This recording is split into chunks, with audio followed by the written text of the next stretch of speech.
ਰਾਮ ਸਰੂਪ ਪਣਖੀ ਦਾ novel ਸਰਦਾਰੋ ਦਾ 6ਵਾਂ ਅੰਕ।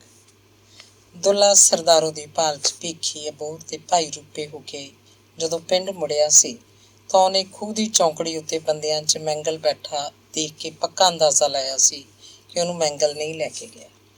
ਆਥਣੇ ਊਠ ਲੈ ਕੇ ਚੰਨੂ ਜਦੋਂ ਘਰੇ ਆਇਆ ਤਾਂ ਦੁੱਲੇ ਨੇ ਮੁੰਡੇ ਨਾਲ ਗੱਲ ਛੇੜੀ। ਇੰਨੇ ਦਿਨ ਲੰਘ ਗਏ ਸਨ, ਦੁੱਲਾ ਆਪਣੇ ਆਪ 'ਚ ਹੀ ਗੁੰਮਸੁੰਮ ਸੀ। ਨਾ ਉਹਨੇ ਚੰਨੂ ਨਾਲ ਕੋਈ ਗੱਲ ਕੀਤੀ ਸੀ ਤੇ ਨਾ ਉਹਦੀ ਬਹੂ ਗਾਨੀ ਨਾਲ। ਗਰਮੀਆਂ ਦੇ ਦਿਨ ਸਨ। ਖੂਹੀ ਦੇ ਪਾਣੀ ਨਾਲ ਨਹਾ ਕੇ ਜਦੋਂ ਚੰਨੂ ਮੰਜੀ ਤੇ ਰੋਟੀ ਖਾਣ ਬੈਠਾ ਤਾਂ ਦੁੱਲਾ ਉਹਦੇ ਨੇੜੇ ਹੋ ਗਿਆ। ਨਹਿਰੂ ਚੰਨੂ ਦੇ ਗੋਡੇ ਨੂੰ ਹੱਥ ਲਾ ਕੇ ਉਡੀਕ ਰਿਹਾ ਸੀ ਕਿ ਕਦੋਂ ਉਹਦਾ ਬਾਪ ਉਹਦੇ ਮੂੰਹ 'ਚ ਬੁਰਕੀ ਪਾਉਂਦਾ। ਚੰਨੂ ਯਾਰ, ਗਜਬ ਹੋ ਗਿਆ, ਮੈਂ ਤਾਂ ਸਾਰੇ ਜਾ ਆਇਆ, ਕਿਧਰੇ ਮੁਸ਼ਕ ਵੀ ਨਹੀਂ ਤੇਰੀ ਮਾਸੀ ਦਾ। ਚੰਨੂ ਨੀਵੀਂ ਪਾ ਕੇ ਰੋਟੀ ਖਾਂਦਾ ਰਿਹਾ। ਉਹਦੇ ਕੋਲ ਕੋਈ ਜਵਾਬ ਨਹੀਂ ਸੀ, ਕੋਈ ਸਲਾਹ ਨਹੀਂ ਸੀ। ਦੁੱਲਾ ਉਹਦੇ ਮੂੰਹ ਵੱਲ ਝਾਕਦਾ ਰਿਹਾ ਜਿਵੇਂ ਉਹਦਾ ਕੋਈ ਇੱਕ ਬੋਲ ਉਡੀਕਦਾ ਹੋਵੇ। ਚੰਨੂ ਨੇ ਬੁਰਕੀ ਸੰਘੋਂ ਥੱਲੇ ਕਰਕੇ ਨਵੀਂ ਇੱਕ ਛੋਟੀ ਬੁਰਕੀ ਨਹਿਰੂ ਦੇ ਮੂੰਹ 'ਚ ਪਾਉਂਦਿਆਂ ਇੰਨਾ ਹੀ ਆਖਿਆ, ਕੀ ਕੀਤਾ ਜਾਵੇ ਹੁਣ ਬਾਪੂ, ਤੂੰ ਪਿੰਡ 'ਚ ਪਤਾ ਕਰ ਉਹਦਾ, ਮੈਂ ਵੀ ਬੈਠੂ ਲੋਕਾਂ 'ਚ ਜਾ ਕੇ, ਕੀ ਹੈ ਕਿਧਰੋਂ ਕੋਈ ਕਨਸੋ ਮਿਲ ਜਾਂਦੀ ਹੈ। ਗਾਨੀ ਨੇ ਥਾਲੀ 'ਚ ਰੋਟੀ ਰੱਖੀ ਦੁੱਲੇ ਨੂੰ ਫੜਾਤੀ। ਕੌਲੀ 'ਚ ਮੂੰਗੀ ਦੀ ਦਾਲ ਸੀ ਤੇ 3 ਰੋਟੀਆਂ ਦੇ ਖੰਨੇ, ਪਾਣੀ ਦਾ ਬਾਟਾ। ਦੂਜੀ ਮੰਜੀ ਤੇ ਬੈਠਾ ਉਹ ਵੀ ਰੋਟੀ ਖਾਣ ਲੱਗਿਆ। ਉਹ ਹੌਲੀ ਹੌਲੀ ਬੁਰਕੀ ਮੂੰਹ 'ਚ ਪਾਉਂਦਾ ਤੇ ਹੌਲੀ ਹੌਲੀ ਚਿੱਥਦਾ, ਜਿਵੇਂ ਕੋਈ ਕਈ ਦਿਨਾਂ ਦਾ ਬਿਮਾਰ ਬੰਦਾ ਰੋਟੀ ਖਾਂਦਾ ਹੋਵੇ। ਚਾਨਣੀ ਰਾਤ ਸੀ। ਨਿੰਮ ਦੀ ਛਾਂ ਤੋਂ ਪਰਾਂ ਬੈਠੇ ਉਹ ਸਰਦਾਰੋ ਦਾ ਝੇੜਾ ਕਰੀ ਜਾ ਰਹੇ ਸੀ। ਉਹਨਾਂ ਦੀ ਰੋਟੀ ਮੁੱਕਣ ਹੀ ਵਾਲੀ ਸੀ ਕਿ ਗਾਨੀ ਚੁੱਲ੍ਹੇ ਦਾ ਕੰਮ ਨਿਬੇੜ ਕੇ ਉਹਨਾਂ ਕੋਲ ਆ ਬੈਠੀ। ਉਹਨੇ ਆਪ ਅਜੇ ਰੋਟੀ ਖਾਧੀ ਨਹੀਂ ਸੀ। ਉਹਦੇ ਕੰਨਾਂ 'ਚ ਪਿਓ ਪੁੱਤ ਦੇ ਦੁਖੀ ਬੋਲ ਪਏ ਸਨ, ਇਸੇ ਕਰਕੇ ਉਹਨਾਂ ਕੋਲ ਆ ਬੈਠੀ ਸੀ। ਆਖਣ ਲੱਗੀ, ਚੰਗੀ ਭਲੀ ਗਈ ਹੈ, ਮੋਢੇ ਕੋਥਲੀ ਲਮਕਾ ਕੇ ਸਾਰਾ ਸਮਾਨ ਪਾ ਕੇ ਆਖ ਕੇ ਗਈ ਹੈ, ਮੈਨੂੰ ਅੱਜ ਪਹਿਲਾਂ ਟਿੱਬੇ ਜਾਊਂਗੀ, ਆਥਣ ਨੂੰ ਮੁੜ ਆਉਂਦੀ ਸੀ। ਖਬਰੇ ਕੀ ਭਾਣਾ ਬੀਤ ਗਿਆ, ਕੀ ਸਮਝੀਏ ਹੁਣ। ਉਹ ਤਾਂ ਮੇਰਾ ਸਾਲਾ ਇੱਥੇ ਫਿਰਦਾ, ਜੇ ਭਲਾ ਮੈਂਗਲ ਤੇ ਸ਼ੱਕ ਕਰੀਏ ਆਪਾਂ। ਚੰਨੂ ਖੁੱਲ੍ਹ ਕੇ ਗੱਲ ਕਰਨ ਲੱਗਿਆ। ਹੁਣ ਜਦੋਂ ਪਾਣੀ ਜਮਾਂ ਸਿਰ ਉੱਤੋਂ ਦੀ ਫਿਰ ਗਿਆ ਲੱਗਦਾ ਸੀ, ਹੁਣ ਕੀ ਓਹਲਾ ਰਹਿ ਗਿਆ। ਦੁੱਲੇ ਤੇ ਨੂੰਹ ਪੁੱਤ ਵਿਚਕਾਰ ਹੁਣ ਤਾਂ ਉਹ ਸਿੱਧੀਆਂ ਸਪਾਟ ਗੱਲਾਂ ਕਰਨ ਲੱਗੇ ਸੀ। ਗਾਨੀ ਦੋਵਾਂ ਦੇ ਜੂਠੇ ਭਾਂਡੇ ਚੁੱਕ ਕੇ ਲੈ ਗਈ। ਨਹਿਰੂ ਗੱਲ ਨਹੀਂ ਕਰਨ ਦਿੰਦਾ ਸੀ, ਵਿੱਚ ਦੀ ਬੋਲੀ ਜਾਂਦਾ, ਤੰਗ ਕਰਦਾ। ਉਹਨੂੰ ਚੁੱਕ ਕੇ ਆਪਣੇ ਨਾਲ ਰਸੋਈ 'ਚ ਲੈ ਗਈ। ਮੁੰਡੇ ਨੂੰ ਖੇਡ ਲਾ ਕੇ ਉਹ ਖੁਦ ਰੋਟੀ ਖਾਣ ਲੱਗੀ, ਪਰ ਕੰਨ ਉਹਦੇ ਪਿਓ ਪੁੱਤ ਦੀਆਂ ਗੱਲਾਂ ਵੱਲ ਰਹੇ। ਕਦੇ ਕਦੇ ਉਹ ਮੂੰਹ 'ਚ ਬੁਰਕੀ ਪਾ ਕੇ ਥਾਂ ਦੀ ਥਾਂ ਰੁਕ ਜਾਂਦੀ, ਮੁੰਡੇ ਨੂੰ ਝਿੜਕਦੀ, ਚੁੱਪ ਵੇ। ਕੁਝ ਦਿਨ ਪਹਿਲਾਂ ਮੀਂਹ ਪੈ ਕੇ ਹਟਿਆ ਸੀ। ਉੱਡਦੀ ਧੂੜ ਜੰਮ ਗਈ। ਉਸ ਦਿਨ ਅਸਮਾਨ ਸਾਫ਼ ਸੀ, ਪਰ ਕੋਈ ਬੱਦਲ ਵੀ ਸੀ। ਬੱਦਲ ਜਦੋਂ ਚੰਦ ਦੇ ਨੇੜੇ ਆਉਂਦਾ ਤਾਂ ਲੱਗਦਾ ਚੰਦ ਬਰਫ਼ ਦੀ ਤਸ਼ਤਰੀ ਵਾਂਗ ਤੈਰ ਰਿਹਾ। ਥੋੜ੍ਹੀ ਥੋੜ੍ਹੀ ਹਵਾ ਵਗ ਰਹੀ ਸੀ, ਪਰ ਟੱਬਰ ਦੇ 3 ਜੀਆਂ ਅੰਦਰ ਪੂਰਾ ਵੱਟ ਸੀ। ਭੀਖੀ ਵਾਲੇ ਕੀ ਕਹਿੰਦੇ? ਚੰਨੂ ਨੇ ਪੁੱਛਿਆ। ਉਹਨਾਂ ਦਾ ਕੀ ਆਖਣਾ ਸੀ, ਮੈਂ ਸਾਰੀ ਕਹਾਣੀ ਦੱਸੀ। ਉਹ ਤਾਂ ਆਪ ਦੁਖੀ ਹੋਏ, ਫਿਰ ਦਾਰੂ ਪੀਣ ਬੈਠ ਗਏ। ਮੇਰਾ ਦਿਲ ਧਰਾਉਣ ਲੱਗੇ, ਮੈਂ ਕਹਿ ਕੇ ਆਇਆ ਉਹਨਾਂ ਨੂੰ ਵੀ ਪਤਾ ਕਰੋ ਕਿਧਰੇ। ਤੇ ਉੱਥੇ ਅਬੋਹਰ ਤੇਰੀ ਨਾਨੀ ਸਰਦਾਰੋ ਦਾ ਹਾਲ ਚਾਲ ਪੁੱਛਣ ਲੱਗੀ। ਮੈਂ ਸਮਝ ਗਿਆ ਉਹ ਹੈ ਨਹੀਂ ਇੱਥੇ। ਮੈਂ ਫਿਰ ਕੀ ਗੱਲ ਛੇੜਦਾ, ਉੱਥੇ ਮੈਂ ਉਹਨੀ ਪੈਰੀ ਮੁੜ ਆਇਆ ਸੀ। ਭਾਈ ਰੂਪੇ ਨਹੀਂ ਗਿਆ? ਗਿਆ ਸੀ, ਤੈਨੂੰ ਦੱਸਿਆ ਤਾਂ ਹੈ, 3 ਥਾਈਂ ਗਿਆ, ਕਿਧਰੇ ਮੁਸ਼ਕ ਨਹੀਂ ਉਹਦਾ। ਭਾਈ ਰੂਪੇ ਵਾਲਿਆਂ ਨੂੰ ਵੀ ਕਹਿ ਕੇ ਆਇਆ ਇਹ ਗੱਲ, ਵੀ ਭਾਲ ਟੋਲ ਕਰੋ ਉਹਦੀ ਕਿਧਰੇ। ਫਿਰ ਭਾਈ ਰੂਪੇ ਵਾਲੇ ਤਾਂ ਉਲਟਾ ਮੈਨੂੰ ਹੀ ਗਾਲਾਂ ਕੱਢਣ ਲੱਗਿਆ ਕਿ ਤੂੰ ਖੁੱਲ੍ਹੀ ਕਰ ਛੱਡਿਆ ਸੀ ਉਹਨੂੰ। ਰੋਟੀ ਖਾਂਦੀ ਖਾਂਦੀ ਥਾਲੀ ਹੱਥ ਵਿੱਚ ਲੈ ਕੇ ਗਾਨੀ ਉਹਨਾਂ ਦੇ ਕੋਲ ਆ ਖੜੀ। ਬੋਲੀ, ਇਹ ਗੱਲ ਤਾਂ ਮੈਂ ਵੀ ਕਹਿੰਦੀ ਹਾਂ ਬਾਪੂ, ਉਹਦੇ ਲੱਛਣ ਵਸਣ ਵਾਲੇ ਨਹੀਂ ਸੀ। ਤੂੰ ਬਾਪੂ ਉਹਨੂੰ ਬਹੁਤਾ ਚਮਲਾ ਦਿੱਤਾ। ਜਿੱਦਣ ਦੀ ਕੋਥਲੀ ਲੈ ਕੇ ਜਾਣ ਲੱਗੀ ਹੈ, ਉਹਨੂੰ ਉੱਪਰੀ ਹਵਾ ਚਿੰਬੜ ਗਈ ਸੀ। ਫਿਰ ਉਹਦਾ ਘਰ ਕਿੱਥੋਂ ਜੀਅ ਲੱਗਦਾ। ਓਏ ਮੈਂ ਤਾਂ ਭਾਈ ਉਹਨੂੰ ਬਈ ਉਹ ਸੁਖੀ ਰਹੇ, ਉਹਦਾ ਚਿੱਤ ਉਧਰੇ ਨਾ। ਮੈਂ ਚਮਲਾਉਣਾ ਕਾਹਦਾ ਸੀ ਉਹਨੂੰ। ਇੱਥੇ ਕੀ ਘਾਟਾ ਕਿਸੇ ਚੀਜ਼ ਦਾ, ਮਨ ਮਰਜ਼ੀ ਦਾ ਖਾਂਦੀ ਪੀਂਦੀ ਸੀ, ਸੁਰਗ ਭੋਗਦੀ ਸੀ। ਮੱਥੇ ਦੀ ਠੀਕਰੀ ਤਾਂ ਇਹ ਫੁੱਟਦੀ ਹੈ ਵੀ ਉਹ ਗਈ ਕਿਉਂ। ਮੁੰਡੇ ਬਹੂ ਕੋਲ ਦੁੱਲੇ ਦੀਆਂ ਗੱਲਾਂ ਦਾ ਕੋਈ ਜਵਾਬ ਨਹੀਂ ਸੀ। ਫਿਰ ਦੁੱਲਾ ਚੁੱਪ ਕਰਕੇ ਬੈਠ ਗਿਆ, ਜਿਵੇਂ ਸਾਰੀਆਂ ਗੱਲਾਂ ਮੁੱਕ ਗਈਆਂ ਹੋਣ। ਨਹਿਰੂ ਉਹਦੀ ਮੰਜੀ ਕੋਲ 2 ਵਾਰੀ ਆਇਆ, ਖੜਾ ਝਾਕਦਾ ਰਿਹਾ। ਦੁੱਲੇ ਨੇ ਉਹਨੂੰ ਬੁਲਾਇਆ ਨਹੀਂ, ਕੋਈ ਪਿਆਰ ਨਹੀਂ ਦਿੱਤਾ। ਉਹਦੇ ਕੋਲ ਤਾਂ ਜਿਵੇਂ ਕੋਈ ਆਇਆ ਹੀ ਨਾ ਹੋਵੇ। ਰੋਟੀ ਖਾਣ ਬਾਅਦ ਸਾਰਾ ਟੱਬਰ ਘੁੱਟ ਘੁੱਟ ਦੁੱਧ ਪੀਂਦਾ ਹੁੰਦਾ। ਬਾਟੀ ਥੱਲੇ ਰੱਖ ਕੇ ਦੁੱਲਾ ਉੱਠਿਆ ਤੇ ਚੁਬਾਰੇ ਦੀਆਂ ਪੌੜੀਆਂ ਜਾ ਚੜ੍ਹਿਆ। ਉਹ ਕੋਠੇ ਉੱਤੇ ਚੁਬਾਰਿਆਂ ਅੱਗੇ ਸੌਂਦਾ ਹੁੰਦਾ। ਚੁਬਾਰੇ 'ਚੋਂ ਪਹਿਲੇ ਉਹਨੇ ਇੱਕ ਮੰਜਾ ਬਾਹਰ ਕੱਢਿਆ, ਬਿਸਤਰਾ ਕੱਢ ਕੇ ਵਿਛਾ ਲਿਆ, ਫਿਰ ਦੂਜਾ ਮੰਜਾ ਵੀ ਕੱਢ ਲਿਆ। ਦੂਜੇ ਮੰਜੇ 'ਤੇ ਬਿਸਤਰਾ ਲਿਆ ਕੇ ਨਹੀਂ ਰੱਖਿਆ। ਉਹਨੂੰ ਯਾਦ ਆ ਗਿਆ ਸਰਦਾਰੋ ਤਾਂ ਹੈ ਨਹੀਂ, ਦੂਜਾ ਮੰਜਾ ਕਿਹਦੀ ਖਾਤਰ ਕੱਢਿਆ? ਕੁੜਤਾ ਗਲੋਂ ਲਾ ਕੇ ਅੰਦਰ ਚੁਬਾਰੇ 'ਚ ਕਿੱਲੇ ਤੇ ਟੰਗਤਾ। ਬੰਨੀ ਬਣਾਈ ਆਪਣੀ ਪਗੜੀ ਵੀ ਉਸੇ ਕਿੱਲੇ ਤੇ ਟਕਾਤੀ। ਤੇੜ ਦਾ ਚਾਦਰਾ ਲਾ ਕੇ ਸਿਰਹਾਣੇ ਰੱਖ ਲਿਆ। ਮੰਜੇ ਤੇ ਟੇਢਾ ਹੋਣ ਵੇਲੇ ਉਹਦੇ ਅੰਦਰੋਂ ਇੱਕ ਲੰਮਾ ਹੌਕਾ ਨਿਕਲ ਗਿਆ, ਸਾਹ ਸੂਤ ਕੇ ਲੈ ਜਾਣ ਵਾਲਾ ਹੌਕਾ। ਐਡੀ ਵੱਡੀ ਦੇਹ ਸੀ ਉਹਦੀ, ਤੁਰਦਾ ਤਾਂ ਧਰਤੀ ਕੰਬਦੀ ਹੁੰਦੀ। ਹੁਣ ਉਹਨੂੰ ਲੱਗਿਆ ਜਿਵੇਂ ਉਹ ਬਹੁਤ ਛੋਟਾ ਰਹਿ ਗਿਆ ਹੋਵੇ, ਜਿਵੇਂ ਉਹਦੇ ਪਿੰਡੇ ਦਾ ਮਾਸ ਘਟ ਗਿਆ ਹੋਵੇ ਤੇ ਉਹਦਾ ਕੱਦ ਛਾਂਗਿਆ ਗਿਆ ਹੋਵੇ। ਕੱਛਾਂ ਦਾ ਮੁੜਕਾ ਪੂੰਝ ਕੇ ਚਾਦਰੇ ਦਾ ਲੜ ਉਹਨੇ ਸਿਰਹਾਣੇ ਥੱਲੇ ਕੀਤਾ ਤਾਂ ਉਹਨੂੰ ਆਪਣੇ ਪਿੰਡੇ 'ਚੋਂ ਹੀ ਦੁਰਗੰਧ ਆਈ। 14ਵੀਂ ਦਾ ਚੰਦ ਸਿਖਰ ਆ ਚੁੱਕਿਆ ਸੀ। ਹੁਣ ਹਵਾ ਇੰਨੀ ਨਹੀਂ ਸੀ, ਰੁਕ ਰੁਕ ਕੇ ਕੋਈ ਬੁੱਲਾ ਆਉਂਦਾ, ਪਰ ਦੁੱਲੇ ਨੂੰ ਗਰਮੀ ਦਾ ਕੋਈ ਅਹਿਸਾਸ ਨਹੀਂ ਸੀ। ਉਹਦੇ ਲਈ ਤਾਂ ਹਮੇਸ਼ਾ ਜਿਵੇਂ ਇਹ ਰੁੱਤ ਚੰਦਰੀ ਹੋਵੇ, ਚੰਦ ਵੀ ਅੱਗ ਵਰਸਾ ਰਿਹਾ ਸੀ। ਉਧਰ ਥੱਲੇ ਚੰਨੂ ਤੇ ਗਾਨੀ ਦੇ ਮੰਜੇ ਕੋਲ ਕੋਲ ਕਰਕੇ ਡਾਹ ਲਏ। ਨਹਿਰੂ ਦੁੱਧ ਪੀ ਕੇ ਸੌਂ ਗਿਆ ਸੀ। ਗਾਨੀ ਨੇ ਭਾਂਡਾ ਟੀਂਡਾ ਸਾਰਾ ਸਾਂਭ ਕੇ ਆਪਣੀ ਪੁਰਾਣੀ ਦਰੀ ਝਾੜੀ ਤੇ ਵਿਛਾ ਕੇ ਪੈ ਗਈ। ਨਹਿਰੂ ਚੰਨੂ ਦੇ ਮੰਜੇ ਉੱਤੇ ਹੀ ਸੀ। ਉਹ ਹੌਲੀ ਹੌਲੀ ਗੱਲਾਂ ਕਰਨ ਲੱਗੀ। ਗਾਨੀ ਆਖ ਰਹੀ ਸੀ, ਬਾਪੂ ਦਾ ਕਸੂਰ ਹੈ ਸਾਰਾ, ਉਹਨੂੰ ਘੂਰ ਕੇ ਕੰਮਾਂ 'ਚ ਤਾਂ ਕਦੇ ਵੀ ਨਾ ਪਾਇਆ। ਉਹ ਤਾਂ ਬਸ ਪਹਿਨ ਪਚਰ ਕੇ ਰਹਿੰਦੀ, ਜਿਵੇਂ ਪ੍ਰਾਹੁਣੀ ਆਈ ਹੋਵੇ। ਕਦੇ ਊਠਾਂ ਦੇ ਲੇਡੇ ਇਕੱਠੇ ਕੀਤੇ ਉਹਨੇ, ਕਦੇ ਟਿੱਬਿਆਂ ਤੋਂ ਰੇਤੇ ਦੇ ਬੱਠਲ ਲੈ ਕੇ ਆਈ ਪਸ਼ੂਆਂ ਥੱਲੇ ਵਿਛਾਉਣ ਨੂੰ। ਬੋਤੀ ਦੀ ਧਾਰ ਕੱਢਣੀ ਕਿੱਥੇ ਆਉਂਦੀ ਸੀ ਉਹਨੂੰ? ਨਹੀਂ, ਗੱਲ ਇਹ ਨਹੀਂ, ਜੇ ਉਹ ਕੰਮਾਂ 'ਚ ਵੀ ਹੁੰਦੀ ਤਾਂ ਸੁਭਾਅ ਉਹਦਾ ਇਹੀ ਰਹਿਣਾ ਸੀ, ਇਹ ਗੱਲ ਨਹੀਂ ਸੀ। ਚੰਨੂ ਨੇ ਕਿਹਾ, ਨਹੀਂ ਭੈੜਿਆ, ਤੀਵੀਂ ਕੰਮਾਂ ਕਾਰਾਂ 'ਚ ਫਸੀ ਰਹੇ ਤਾਂ ਹੋਰ ਪਾਸੇ ਧਿਆਨ ਨਹੀਂ ਜਾਂਦਾ ਉਹਦਾ। ਵਿਹਲੀ ਰਾਨੀ ਹੈ ਨਾ, ਕੁਚੱਜਾਂ 'ਚ ਪੈਂਦੀ ਹੈ। ਕੁਚੱਜ ਤਾਂ ਬਾਪੂ ਨੇ ਕੀਤਾ। ਕਿੱਥੇ ਬਾਪੂ ਦੀ ਉਮਰ, ਕਿੱਥੇ ਮਾਸੀ ਦੀ ਉਮਰ। ਉਮਰਾਂ ਦਾ ਫਰਕ ਵੀ ਦੇਖ। ਜੇ ਦੇਖੀਏ, ਮਾਸੀ ਮੇਰੀ ਉਮਰ ਦੀ ਹੈ, ਬਾਪੂ ਤਾਂ ਪਿਓ ਲੱਗਦਾ ਉਹਦਾ। ਇਹ ਕੁਚੱਜ ਨਹੀਂ ਤਾਂ ਹੋਰ ਕੀ ਹੈ? ਉਦੋਂ ਤਾਂ ਦੇਖਿਆ ਨਾ ਬਾਪੂ ਨੇ ਲੈ ਆਇਆ ਚੱਕ ਕੇ ਉਹਨੂੰ। ਉਮਰਾਂ ਦੀ ਗੱਲ ਵੀ ਠੀਕ ਹੈ, ਪਰ ਤੀਵੀਂ ਦਾ ਜੇ ਪੈਰ ਬਾਹਰ ਨਾ ਨਿਕਲੇ ਤਾਂ ਕੁਛ ਨਹੀਂ ਵਿਗੜਦਾ ਉਹਦਾ। ਤੀਵੀਂ ਉਮਰ ਅਮਰ ਨੂੰ ਕੁਛ ਨਹੀਂ ਜਾਣਦੀ ਹੁੰਦੀ। ਬਾਪੂ ਦੀ ਉਮਰ ਚਾਹੇ ਕਿੱਡੀ ਹੈ, ਐਡੀ ਵੀ ਨਹੀਂ, ਪਰ ਬਾਪੂ ਦੀ ਦੇਹ ਤਕੜੀ ਹੈ। ਕਿਹੜਾ ਪਾਸਾ ਬੁੜਾ ਹੈ ਬਾਪੂ ਦਾ। ਪਰ ਮਾਸੀ ਦਾ ਆਉਂਦੀ ਦਾ ਹੀ ਢਾਂਚਾ ਵਿਗੜ ਗਿਆ। ਇਹਨੂੰ ਵਿਆਹ ਕਰਾਉਣ ਦੀ ਲੋੜ ਹੀ ਨਹੀਂ ਸੀ। ਕੀ ਲੋੜ ਸੀ ਵਿਆਹ ਦੀ? ਆਪਦਾ ਸਵਾਦ ਦੇਖ ਲਿਆ ਇੱਕ ਬਸ। ਅਸੀਂ ਛੀ ਸੀ ਪਹਿਲਾਂ, ਹਾਲੇ ਰੱਜਿਆ ਨਹੀਂ ਸੀ ਬਾਪੂ। ਘਰੇ ਚਾਰ ਚਾਰ ਨੂੰਹਾਂ ਫਿਰਦੀਆਂ ਹੋਣ ਤੇ ਬੁੜਾ ਇਹ ਚੱਜ ਕਰੇ, ਇਹ ਤਾਂ ਹੋਣਾ ਹੀ ਸੀ ਇੱਕ ਦਿਨ ਇਹਦੇ ਨਾਲ। ਹੁਣ ਫਿਰਦਾ ਮੂੰਹ ਜਾਂ ਮੀਚੀ, ਆਖੇ ਭਾਲ ਟੋਲ ਕਰੋ ਭਾਈ ਤੁਹਾਡੀ ਮਾਸੀ ਦੀ। ਮੈਂ ਦੱਸਾਂ, ਇਹ ਸਾਰਾ ਕੁਝ ਕਰਮੋਂ ਭੈਣ ਦੇ ਪੈਰੋਂ ਹੋਇਆ। ਉਹੀ ਹੈ ਬੀ ਬੀਜਣ ਵਾਲੀ। ਉਹ ਆਪ ਦੱਸਦੀ ਸੀ ਇੱਕ ਦਿਨ ਮੈਨੂੰ, ਕਹਿੰਦੀ ਸੀ ਆਪਦੀ ਤੀਵੀਂ ਬਿਨਾਂ ਬੰਦੇ ਦਾ ਕੀ ਵੱਟੀਂਦਾ। ਗਾਨੀ, ਆਪਾਂ ਆਪਦੇ ਕੰਨੀ ਦੇਖੀਏ ਤਾਂ ਆਪਣੇ ਆਦਮੀਆਂ ਨੂੰ ਸਰ ਜਾਂਦਾ ਭਲਾ ਆਪਣੇ ਬਗੈਰ। ਆਪਾਂ ਹੁੰਦੀਆਂ ਤਾਂ 100 ਗੱਲ ਗੁਰਬਤ ਕਰਦੇ ਨੇ ਬੰਦੇ ਆਪਣੇ ਨਾਲ। ਬਾਪੂ ਵਿਚਾਰਾ ਆਖੇ ਹੁਣ ਕਿਹਦੇ ਨਾਲ ਕਰੇ ਗੱਲ ਗੁਰਬਤ ਜੇ ਮਾਸੀ ਨਾ ਹੋਵੇ? ਧੀਆਂ ਕਿਹੜਾ ਨਿੱਤ ਬੈਠੀਆਂ ਰਹਿੰਦੀਆਂ ਨੇ ਕੋਲ, ਨੂੰਹਾਂ ਨਾਲ ਕੀ ਗੱਲ ਕਰੂਗਾ ਸਹੁਰਾ? ਕਰਮੋਂ ਨੇ ਬਾਪੂ ਨੂੰ ਚੋਕ ਦਿੱਤੀ। ਉਹਨੇ ਕਰਾਇਆ ਵਿਆਹ ਬਾਪੂ ਦਾ। ਬਾਪੂ ਨੂੰ ਆਪਣੇ ਮਰਦਾਊਪਣੇ ਤੇ ਗੁਮਾਨ ਸੀ। ਉਹਨੂੰ ਐਂ ਸੀ ਵੀ ਮੈਂ ਸਦਾ ਹੀ ਇਹੋ ਜਿਹਾ ਰਹੂੰਗਾ। ਵਕਤ ਨਾਲ ਬੰਦੇ ਦਾ ਸਰੀਰ ਢਲ ਜਾਂਦਾ, ਇਹ ਗੱਲ ਨਹੀਂ ਰਹਿੰਦੀ। ਨਾਲੇ ਕਿੱਥੇ ਚਾਹੇ ਪਿਓ ਹੈ, ਗੱਲ ਕਰਨੀ ਠੀਕ ਨਹੀਂ। ਕਿੱਥੇ ਬੁੱਢਾ ਮਾਸ, ਕਿੱਥੇ ਨਵਾਂ ਮਾਸ। ਮਾਸੀ ਕੀ ਕਰਦੀ ਵਿਚਾਰੀ? ਉਹਦਾ ਕਸੂਰ ਭੋਰਾ ਨਹੀਂ ਸੀ, ਇੱਕ ਰੱਤੀ ਵੀ ਕਸੂਰ ਨਹੀਂ ਉਹਦਾ। ਉਹ ਕੀ ਕਰਦੀ? ਰੱਸਾ ਚੱਬਣ ਲੱਗ ਪਈ ਜਿਵੇਂ ਖੁਰਲੀ 'ਚ ਹੀ ਕੁਝ ਹੈ ਨਹੀਂ ਸੀ। ਨਿੰਮ ਵਿੱਚ ਦੀ ਚੰਦ ਕਦੇ ਕਦੇ ਝਾਤੀ ਮਾਰਦਾ, ਇੱਕ ਬੱਦਲ ਖਤਮ ਹੁੰਦਾ, ਦੂਜਾ ਆ ਘੇਰਦਾ। ਉਹ ਗੱਲਾਂ ਕਰੀ ਇਹ ਸੀ ਕਿ ਉੱਧਰੋਂ ਚੁਗਾਨ ਵੱਲੋਂ ਉਹਨਾਂ ਨੂੰ ਮੱਧਮ ਜਿਹੀ ਕੋਈ ਆਵਾਜ਼ ਸੁਣਾਈ ਦਿੱਤੀ, ਜਿਵੇਂ ਕੋਈ ਚੀਜ਼ ਟੁੱਟ ਕੇ ਡਿੱਗਦੀ ਹੋਵੇ। ਇਹ ਆਵਾਜ਼ ਹੌਲੀ ਹੌਲੀ ਉੱਚੀ ਹੁੰਦੀ ਜਾ ਰਹੀ ਸੀ, ਜਿਵੇਂ ਖੜਕਾ ਇੱਧਰ ਨੂੰ ਤੁਰਿਆ ਆ ਰਿਹਾ ਹੋਵੇ। ਚੰਨੂ ਨੇ ਉੱਠ ਕੇ ਦੇਖਿਆ ਤੇ ਗਾਲ ਕੱਢੀ, ਓਏ ਮੇਰੇ ਸਾਲੇ ਦਿਆ।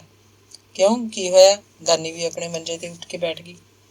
ਇੱਕ ਊਠ ਇੱਧਰ ਨੂੰ ਆ ਰਿਹਾ ਸੀ। ਚਾਹੇ ਉਹਦੀਆਂ ਮੂਹਰਲੀਆਂ ਦੋਵੇਂ ਲੱਤਾਂ ਨੂੰ ਨਿਓਲ ਲੱਗਿਆ ਹੋਇਆ ਸੀ, ਪਰ ਉਹ ਜੂੜਿਆ ਹੋਇਆ ਦੋਵੇਂ ਲੱਤਾਂ ਇੱਕੋ ਵਾਰ ਅੱਗੇ ਰੱਖਦਾ ਤੇ ਮਗਰਲੀਆਂ ਦੋਵੇਂ ਲੱਤਾਂ ਅੱਗੇ ਲਿਆ ਕੇ ਫੇਰ ਇੰਜ ਕਰਦਾ। ਇਹ ਉਹਦਾ ਅਜੀਬ ਤਰੀਕਾ ਸੀ ਤੁਰਨ ਦਾ। ਉਹਨੇ ਥੋੜ੍ਹਾ ਹੀ ਪੰਧ ਨਿਬੇੜਿਆ ਸੀ, ਚੰਨੂ ਭੱਜ ਕੇ ਗਿਆ। ਬੁਸ਼ਕਰ ਮਾਰੀ, ਊਠ ਦੀਆਂ ਦੋਵੇਂ ਲੱਤਾਂ 'ਚੋਂ ਨਿਓਲ ਖੋਲ੍ਹਤਾ। ਊਠ ਕੰਬ ਰਿਹਾ ਸੀ, ਚੀੜ ਵੀ ਕਰੀ ਜਾਂਦਾ।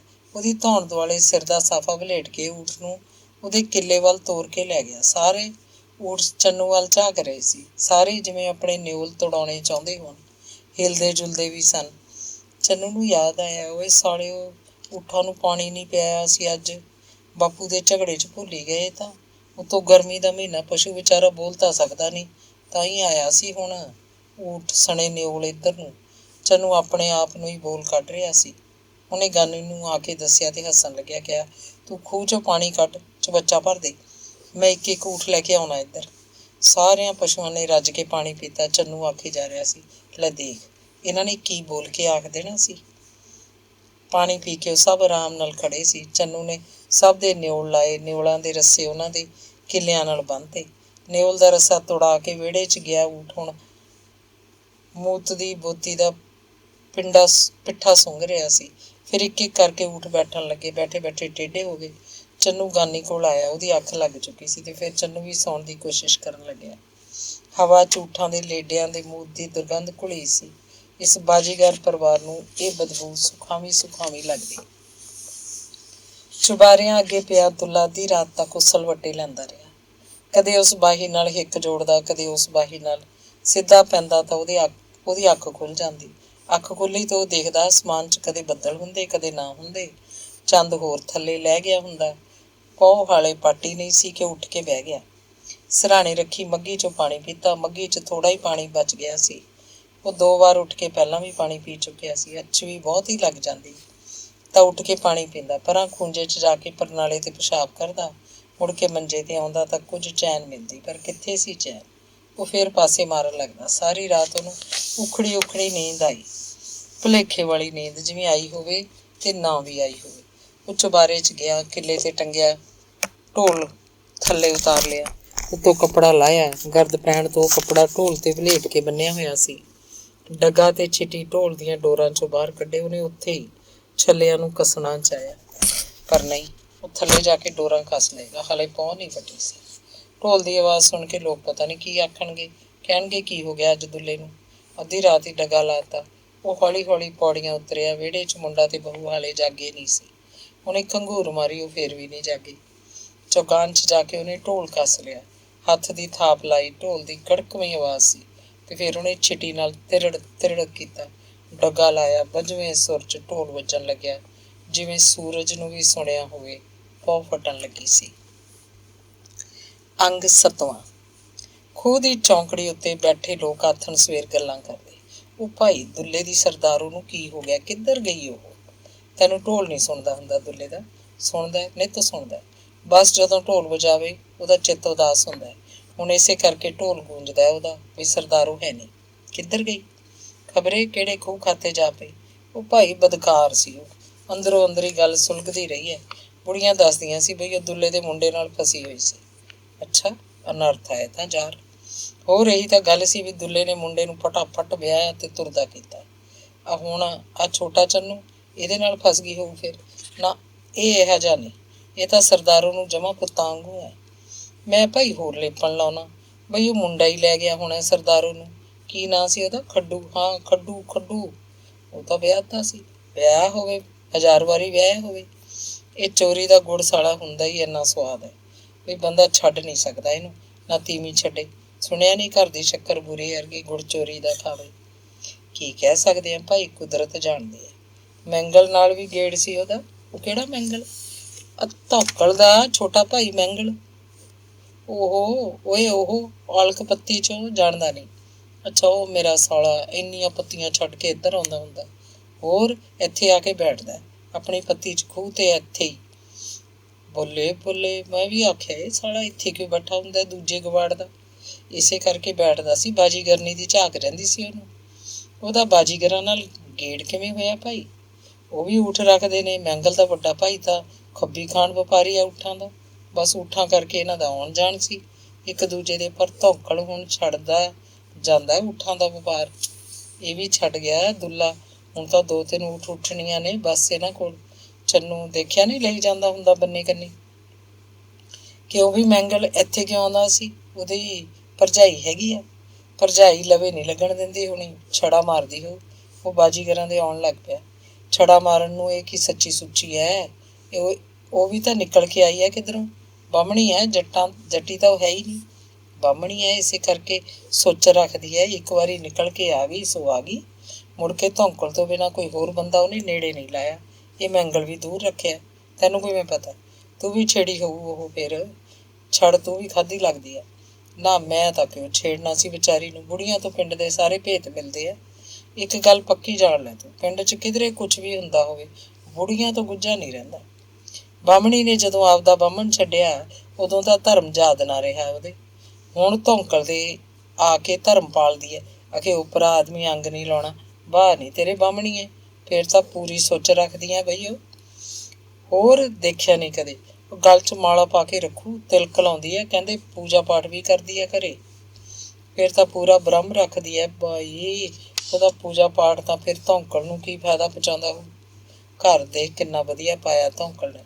ਉਸ ਪੱਤੀ 'ਚ ਧੌਂਕਲ ਵਰਗਾ ਕਿਸੇ ਦਾ ਮਕਾਨ ਨਹੀਂ। ਚੁਬਾਰੇ ਤੇ ਮੋਰਨੀ ਖੜੀ ਕਰ ਰੱਖੀ ਹੈ, ਘੁੰਮਦੀ ਹੈ ਹਵਾ ਦੇ ਰੁੱਖ। ਪਰ ਯਾਰ ਮਹਿੰਗਲ ਹੁਣ ਨਹੀਂ ਦੇਖਿਆ ਕਦੇ ਇੱਥੇ ਚੌਂਕੜੀ ਤੇ ਬੈਠਾ। ਕੱਲ ਬੈਠਾ ਸੀ, ਤੂੰ ਆਪ ਨਹੀਂ ਆਇਆ ਹੋਏਗਾ ਇੱਥੇ। ਹਾਂ ਠੀਕ ਆ, ਕੱਲ ਮੈਂ ਮੰਡੀ ਗਿਆ ਸੀ, ਸੌਦਾ ਸੂਤ ਜਾ ਲਿਆਉਣਾ ਸੀ। ਹੁਣ ਦੇਖ ਸਾਲਾ ਕਿੱਥੇ ਆਉਂਦਾ ਬਾਜੀਗਰਾਂ ਦੇ ਜੱਟ ਹੋ ਕੇ। ਉਹਨੂੰ ਜੱਟੀ ਨਾ ਟੱਕਰੀ ਕੋਈ। ਉਹ ਜਿੱਥੇ ਅੜ ਗਈ ਕੁੰਡੀ ਅੜ ਗਈ। ਜੱਟੀ ਜੁੱਟੀ ਦਾ ਸਵਾਲ ਹੀ ਨਹੀਂ ਇੱਥੇ। ਇਸ ਕੰਮ 'ਚ ਦੀਨ ਧਰਮ ਕੌਣ ਦੇਖਦਾ ਹੁੰਦਾ। ਮੈਂ ਹੋਰ ਕਹਿਣਾ ਭਾਈ, ਧੌਂਕਲ ਕੇ ਵੀ ਤਾਂ ਬਾਜੀਗਰਾਂ ਵਰਗੇ ਹੀ ਆ। ਜੱਟ ਕੌਣ ਆਖੂ ਉਹਨਾਂ ਨੂੰ। ਇੱਕ ਮਕਾਨ ਹੀ ਮਕਾਨ ਹੈ, ਜ਼ਮੀਨ ਤਾਂ ਹੈ ਨਹੀਂ। ਊਠਾਂ ਦਾ ਵਪਾਰ ਸੀ, ਉਹ ਵੀ ਹੁਣ ਮੁੱਕਿਆ ਹੀ ਸਮਝ। 2-4 ਬੋਤੇ ਬੋਤੀਆਂ ਹੋਣਗੇ। ਐਂ ਆਖ ਵੀ ਕੰਮ ਸਾਰੇ ਬਾਜੀਗਰਾਂ ਵਾਲੇ ਆ। ਜੱਟ ਹੁੰਦੇ ਉਹ ਜ਼ਮੀਨ ਦੇ 2 ਖੁੱਡ ਹੁੰਦੇ ਕੋਲ ਤਾਂ ਸਾਕ ਨਾ ਹੋ ਜਾਂਦਾ। ਚੱਲ ਧੌਂਕਲ ਨੂੰ ਨਹੀਂ ਹੋਇਆ ਸੀ, ਇਸ ਮੈਂਗਲ ਨੂੰ ਹੋ ਜਾਂਦਾ। ਐਡਾ ਘੜੀ ਵਰਗਾ ਜਵਾਨ ਹੈ। ਦੁੱਲਾ ਕਈ ਦਿਨਾਂ ਪਿੱਛੋਂ ਹਵੇਲੀ 'ਚੋਂ ਬਾਹਰ ਆਇਆ, ਨਹੀਂ ਤਾਂ ਬਸ ਅੰਦਰ ਹੀ ਰਹਿੰਦਾ ਜਾਂ ਵਿਹੜੇ 'ਚ ਨਿੰਮ ਥੱਲੇ ਬੈਠਾ ਹੁੰਦਾ।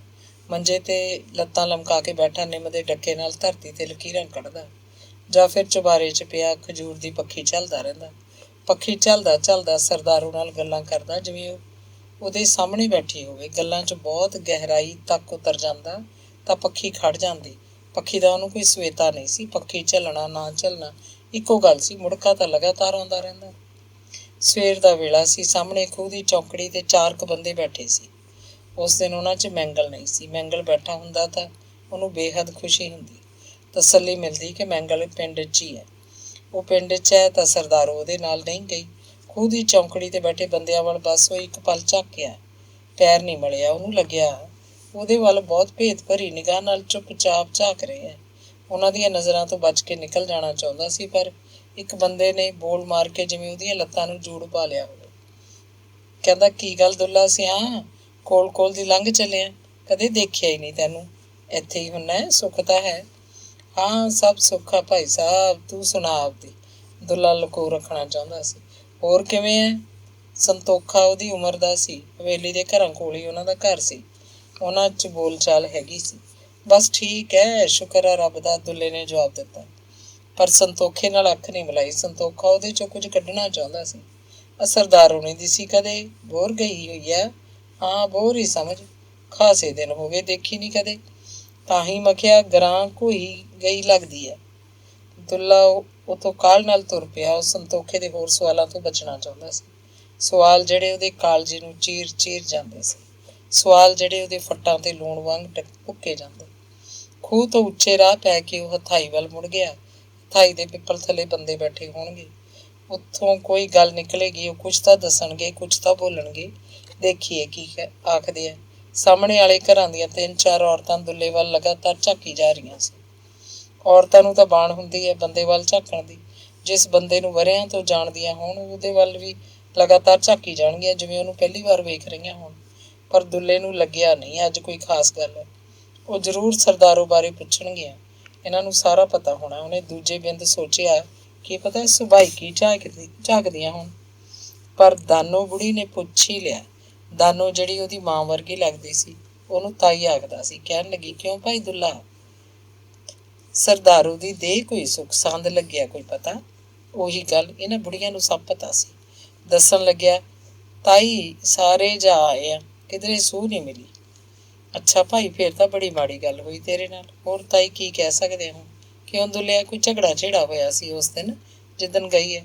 ਨਾ ਜਮਾਂ ਕੋਈ ਗੱਲ ਨਹੀਂ ਹੋਈ। ਇੱਕ ਰਿਸ਼ਮ ਭਰ ਦੀ ਵੀ ਚੰਗੀ ਭਲੀ ਗਈ ਹੈ ਆਪਣੀ ਕੋਥਲੀ ਲੈ ਕੇ। ਸਾਰੀਆਂ ਚੀਜ਼ਾਂ ਪਾਈਆਂ ਉਹਦੇ 'ਚ। ਬਹੂ ਦੱਸਦੀ ਹੈ ਬਹੂ ਦੇ ਸਾਹਮਣੇ ਗਈ ਹੈ। ਨਹਿਰੂ ਨੂੰ ਪਿਆਰ ਦੇ ਕੇ ਗਈ ਹੈ। ਕੋਈ ਵਾਸਤਾ ਨਹੀਂ ਸੀ ਇਸ ਗੱਲ ਦਾ ਵੀ ਮੁੜੂਗੀ ਨਹੀਂ ਉਹ। ਜਿੱਥੇ ਜਿੱਥੇ ਤੁਹਾਡੇ ਬੰਦੇ ਬੈਠੇ ਆ ਦੇਖ ਆਇਆ ਤੂੰ ਸਾਰੇ। ਸਾਰੇ ਖਾਸ ਬੰਦੇ ਤਾਂ ਤਾਈ ਭੀਖੀ ਨੇ, ਭਾਈ ਰੂਪੇ ਨੇ ਜਾਂ ਬੋਰੇ ਦੇ ਪੇਕੇ ਬੈਠੇ ਆ। ਮੁੰਡਿਆਂ ਦੇ ਸਹੁਰੀ ਜਾ ਆਉਂਦਾ ਜਿੱਥੇ ਜਿੱਥੇ ਹੈਗੇ ਉਹ। ਕੁੜੀਆਂ ਕੋਲ ਨਾ ਹੋਵੇ, ਕਿਸੇ ਕੁੜੀ ਦੇ ਬੈਠੀ ਹੋਊ ਕੀ ਆ ਰੁੱਸ ਕੇ। ਕੋਈ ਗੱਲ ਤਾਂ ਹੋਈ ਹੋਣੀ ਆ ਦੁੱਲਿਆ, ਐ ਨਹੀਂ ਜਾਂਦੀ ਸੀ ਉਹ, ਤੂੰ ਦੱਸ ਚਾਹੇ ਨਾ ਦੱਸ।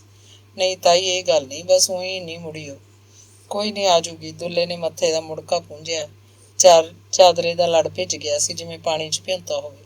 ਉਹਨੇ ਕਿੰਨੀ ਵਾਰ ਮੁੜਕਾ ਪੂੰਝਿਆ ਸੀ। ਹਾੜ ਸਾਉਣ ਦਾ ਮਹੀਨਾ ਸੀ, ਪਰ ਇੱਕ ਹਾੜ ਸਾਉਣ ਜਿਹੜਾ ਉਹਦੇ ਅੰਦਰ ਬੈਠ ਗਿਆ ਸੀ, ਉਹਦਾ ਉਹ ਕੀ ਕਰਦਾ? ਉਸ ਹਾੜ ਸਾਉਣ ਦੇ ਮੁੜਕੇ ਨੂੰ ਕਿਵੇਂ ਪੂੰਝਦਾ? ਕੋਈ ਨਹੀਂ ਭਾਈ, ਰੱਬ ਤੇ ਨਿਸ਼ਚਾ ਰੱਖ, ਆ ਜੂਗੀ ਆਪੇ। ਡੋਲੀ ਨਾ ਬਸ, ਇੰਨਾ ਹੈ ਬਈ ਰਾਜੀ ਖੁਸ਼ੀ ਹੋਵੇ। ਵਿਚਾਰੀ ਸਤਿਆਮਨ। ਦੁੱਲਾ ਸਿਆਂ ਇੱਕ ਗੱਲ ਮੇਰੀ ਪੱਕ ਜਾਣ, ਹੈ ਉਹ ਤੁਹਾਡੀ ਬਰਾਦਰੀ 'ਚ ਹੀ ਕਿਧਰੇ, ਦੂਰ ਹੋਵੇ ਨੇੜੇ ਹੋਵੇ? ਇਹ ਤਾਂ ਠੀਕ ਹੈ ਤਾਈ, ਜਾਂਦੇ ਹਾਂ ਕਿਧਰੇ, ਹੋਰ ਥਾਵਾਂ 'ਤੇ ਵੀ ਜਾਵਾਂਗੇ। ਦੇਖੋ। ਬੁੜੀਆਂ ਕੋਲੋਂ ਤੁਰਨ ਲੱਗਿਆ ਦੁੱਲੇ ਨੇ ਖਾਲੀ ਹੱਥ ਝਾੜੇ। ਦੂਜੀਆਂ ਬੁੜੀਆਂ ਦੁੱਲੇ ਵੱਲ ਲਗਾਤਾਰ ਝਾਕਦੀਆਂ ਰਹੀਆਂ, ਉਹਨੂੰ ਲਗਾਤਾਰ ਸੁਣਦੀਆਂ ਰਹੀਆਂ। ਜਦੋਂ ਦੂਰ ਚਲਾ ਗਿਆ ਤਾਂ ਬੁੜੀਆਂ ਆਪਸ 'ਚ ਗੱਲਾਂ ਕਰਨ ਲੱਗੀਆਂ। ਗੱਲਾਂ ਕਰਦੀਆਂ ਹੱਸਦੀਆਂ ਨਹੀਂ ਸੀ, ਜਿਵੇਂ ਗੁੱਝੀਆਂ ਗੱਲਾਂ ਹੋਣ, ਜਿਵੇਂ ਚੋਰੀ ਚੋਰੀ ਕਿਉਂ ਗੱਲ ਕਰਦੀਆਂ ਹੋਣ। ਇਹਦੇ ਨਹੀਂ ਵਸਦੀ ਉਹ। ਬਗਾਨੀ ਚਾਟ 'ਤੇ ਲੱਗੀ ਤੀਵੀਂ ਤਾਂ ਗਈ ਹੱਥੋਂ। ਕੁੜੇ ਵਿਚਾਰਾ ਦੁੱਲਾ, ਪਿਛਲੀ ਉਮਰ 'ਚ ਜਿਹਦੀ ਤੀਵੀਂ ਭਾਜੇ ਬਣਦਾ ਕੁਛ ਨਹੀਂ। ਪਹਿਲੇ ਦਿਨੋਂ ਤਾੜ ਕੇ ਰੱਖਦਾ, ਪਹਿਲਾਂ ਤਾਂ ਰੰਗ ਵੈਲੀ ਬਣਾਈ ਰੱਖਿਆ, ਹੱਥੋਂ ਗਈ ਹੁਣ ਰੋਵੇ ਅੱਖਾਂ 'ਚ ਘਸੁੰਨ ਦੇ ਕੇ। ਕੁੜੇ ਸੁਣਿਆ ਧੌਂਕਲ ਕਾ ਮੁੰਡਾ ਲੈ ਗਿਆ ਉਹਨੂੰ। ਧੌਂਕਲ ਕਾ ਛੋਟਾ ਭਾਈ ਆ ਮੈਂਗਲ। ਮੈਂ ਵੀ ਇਹੀ ਸੁਣਿਆ ਕੁੜੇ, ਇਹੀ ਪੱਕੀ ਗੱਲ ਹੈ। ਤਾਈ ਤਾਂ ਐਵੇਂ ਦੁੱਲੇ ਦਾ ਦਿਲ ਧਰਾਉਂਦੀ ਸੀ, ਆਖੇ ਤੁਹਾਡੀ ਬਰਾਦਰੀ 'ਚ ਹੋਣੀ ਹੈ ਕਿਧਰੇ। ਬਰਾਦਰੀ 'ਚ ਹੁੰਦੀ ਤਾਂ ਹੁਣ ਨੂੰ ਕਦੋਂ ਦੀ ਆ ਜਾਂਦੀ, ਜਾਂ ਉਹ ਛੱਡ ਜਾਂਦੀ ਉਹਨੂੰ ਬਰਿਆਤ ਰਿਆ ਕੇ, ਜੇ ਭਲਾ ਰੁੱਸ ਕੇ ਗਈ ਹੋਵੇ। ਅਥਾਈ ਦੇ ਵਰਾਂਡੇ ਅੱਗੇ ਵੱਡਾ ਪਿੱਪਲ ਸੀ। ਪਿੱਪਲ ਥੱਲੇ ਲੋਕ ਮੰਜੇ ਡਾਹੀ ਬੈਠੇ ਸੀ। 5-7 ਬੰਦੇ ਹੀ ਸੀ, ਬੁੜੇ ਜਾਂ ਫਿਰ ਜਿਨ੍ਹਾਂ ਨੂੰ ਖੇਤਾਂ 'ਚ ਕੰਮ ਕੋਈ ਨਹੀਂ ਸੀ। ਨਹੀਂ ਤਾਂ ਇਹ ਦਿਨ ਬਹੁਤ ਕੰਮ ਦੇ ਦਿਨ ਸੀ। ਕਪਾਹਾਂ ਮੱਕੀਆਂ ਦੀ ਰੁੱਤ ਸੀ। ਬੰਦੇ ਕੁੜਤੇ ਲਾਹ ਕੇ ਮੋਢੇ ਰੱਖੀ ਬੈਠੇ ਸੀ, ਪਿੰਡਿਆਂ ਨੂੰ ਹਵਾ ਲਵਾ ਰਹੇ ਸੀ। ਹਵਾ ਦਾ ਕੋਈ ਬੁੱਲਾ ਆਉਂਦਾ ਤਾਂ ਬਿੰਦ ਤੇ ਬਿੰਦ ਸਰੀਰਾਂ 'ਚ ਠੰਡ ਭਰ ਜਾਂਦੀ, ਨਹੀਂ ਤਾਂ ਖਾਧਾ ਪੀਤਾ ਬਾਹਰ ਆਉਣ ਨੂੰ ਹੁੰਦਾ ਰਹਿੰਦਾ। ਕਰਸ਼ਾਹ ਦੀ ਇਹ ਕਿੰਨੀ ਚੰਦਰੀ ਰੁੱਤ ਸੀ, ਪਰ ਖੇਤਾਂ ਲਈ ਇਹ ਰੁੱਤ ਬਹੁਤ ਸੁਖਾਵੀਂ ਸੀ। ਪੈਸੇ 'ਚ ਤੁਰਦਿਆਂ ਸੱਜੇ ਖੱਬੇ ਨਿਗਾਹ ਮਾਰੋ, ਚਿੱਤ ਹਰੇਵਾਈ ਨਾਲ ਟਹਿਕਣ ਲੱਗਦਾ। ਮੱਕੀਆਂ ਕਪਾਹਾਂ ਦੇ ਬੂਟੇ ਪੂਰੇ ਜਲੌ 'ਚ ਟਹਿਕਦੇ। ਕਿਸੇ ਕਿਸੇ ਖੇਤ ਵਿੱਚ ਖੱਬਲ ਦਿਸਦਾ ਤਾਂ ਟੱਬਰ ਦੀ ਕਮਜ਼ੋਰੀ ਤੇ ਨਲਾਇਕੀ ਜ਼ਾਹਰ ਹੋਣ ਲੱਗਦੀ। ਟਾਹਲੀਆਂ ਦੇ ਪੱਤੇ ਹਵਾ ਨਾਲ ਹਿਲਦੇ ਤਾਂ ਮਨਾਂ ਵਿੱਚ ਨਿੱਕੇ ਘੁੰਗਰੂਆਂ ਜਿਹੀ ਝਣਕਾਰ ਛੇੜ ਜਾਂਦੇ। ਪਰ ਇਸ ਸਮੇਂ ਦੁੱਲੇ ਲਈ ਕੁਝ ਵੀ ਚੰਗਾ ਨਹੀਂ ਸੀ। ਡੋਲਦੇ ਖਿੰਡਦੇ ਮਨ 'ਚ ਸੁੱਕੇ ਪੱਤੇ ਝੜਦੇ ਤੇ ਰੇਤੇ ਮਿੱਟੀ ਦੀ ਜੂਨ ਹੰਢਾਉਣ ਲੱਗਦੇ। ਉਹ ਧਾਈ 'ਚ ਜਾ ਕੇ ਖੜਾ ਤਾਂ ਸਭ ਦੀਆਂ ਅੱਖਾਂ ਉਹਦੇ ਵੱਲ ਟੱਡੀਆਂ ਗਈਆਂ, ਜਿਵੇਂ ਉਹ ਸਭ ਉਸੇ ਨੂੰ ਉਡੀਕ ਰਹੇ ਹੋਣ। ਇੱਕ ਬੰਦੇ ਨੇ ਉਹਨੂੰ ਮੰਜੇ 'ਤੇ ਬੈਠਣ ਲਈ ਥਾਂ ਛੱਡੀ, ਉਹਦਾ ਹਾਲ ਪੁੱਛਿਆ, ਫਿਰ ਆਖਣ ਲੱਗਿਆ, ਦੁੱਲਿਆ ਭਾਈ ਅਸੀਂ ਸੁਣ ਲਈ ਸਾਰੀ ਕਹਾਣੀ, ਦਰਿਆਉਣ ਦੀ ਲੋੜ ਨਹੀਂ। ਤੂੰ ਵੀ ਜਾਣਦਾ, ਅਸੀਂ ਵੀ ਜਾਣਦੇ ਹਾਂ, ਪਰ ਤੂੰ ਪਤਾ ਕਰ ਕਿੱਥੇ ਆਊ, ਜਾ ਕੇ ਲੈ ਆਵਾਂਗੇ, ਅਸੀਂ ਨਾਲ ਚੱਲਾਂਗੇ ਤੇਰੇ। ਦੁੱਲਿਆ ਉਹਨੂੰ, ਮੇਰੇ ਸਾਲੇ ਨੂੰ ਘਰੇ ਕਾਹਨੂੰ ਆਉਣ ਦਿੰਦਾ ਸੀ ਤੂੰ? ਉਹਨਾਂ ਦੀ ਪੜਤ ਮਾੜੀ ਹੈ। ਪਹਿਲਾਂ ਧੌਂਕਲ ਲਈ ਬੈਠਾ ਕਿਤੋਂ ਦੀ ਬਾਹਮਣੀ, ਹੁਣ ਇਹ ਮੈਂਗਲ। ਪਿਛਲੀ ਮੰਜੀ 'ਤੇ ਬੈਠਾ ਕੋਈ ਹੋਰ ਬੋਲਿਆ। ਇੱਕ ਹੋਰ ਪਰੇ ਬੈਠਾ ਪਤਲੀ ਜੀ ਨੀਵੀਂ ਆਵਾਜ਼ ਕੱਢ ਕੇ ਕਹਿਣ ਲੱਗਿਆ, ਨਾਲੇ ਕਹਿੰਦੇ ਉਹ ਤਾਂ ਇੱਥੇ ਫਿਰਦਾ ਪਿੰਡ 'ਚ, ਉਹ ਤਾਂ ਕਿਧਰੇ ਗਿਆ ਹੀ ਨਹੀਂ।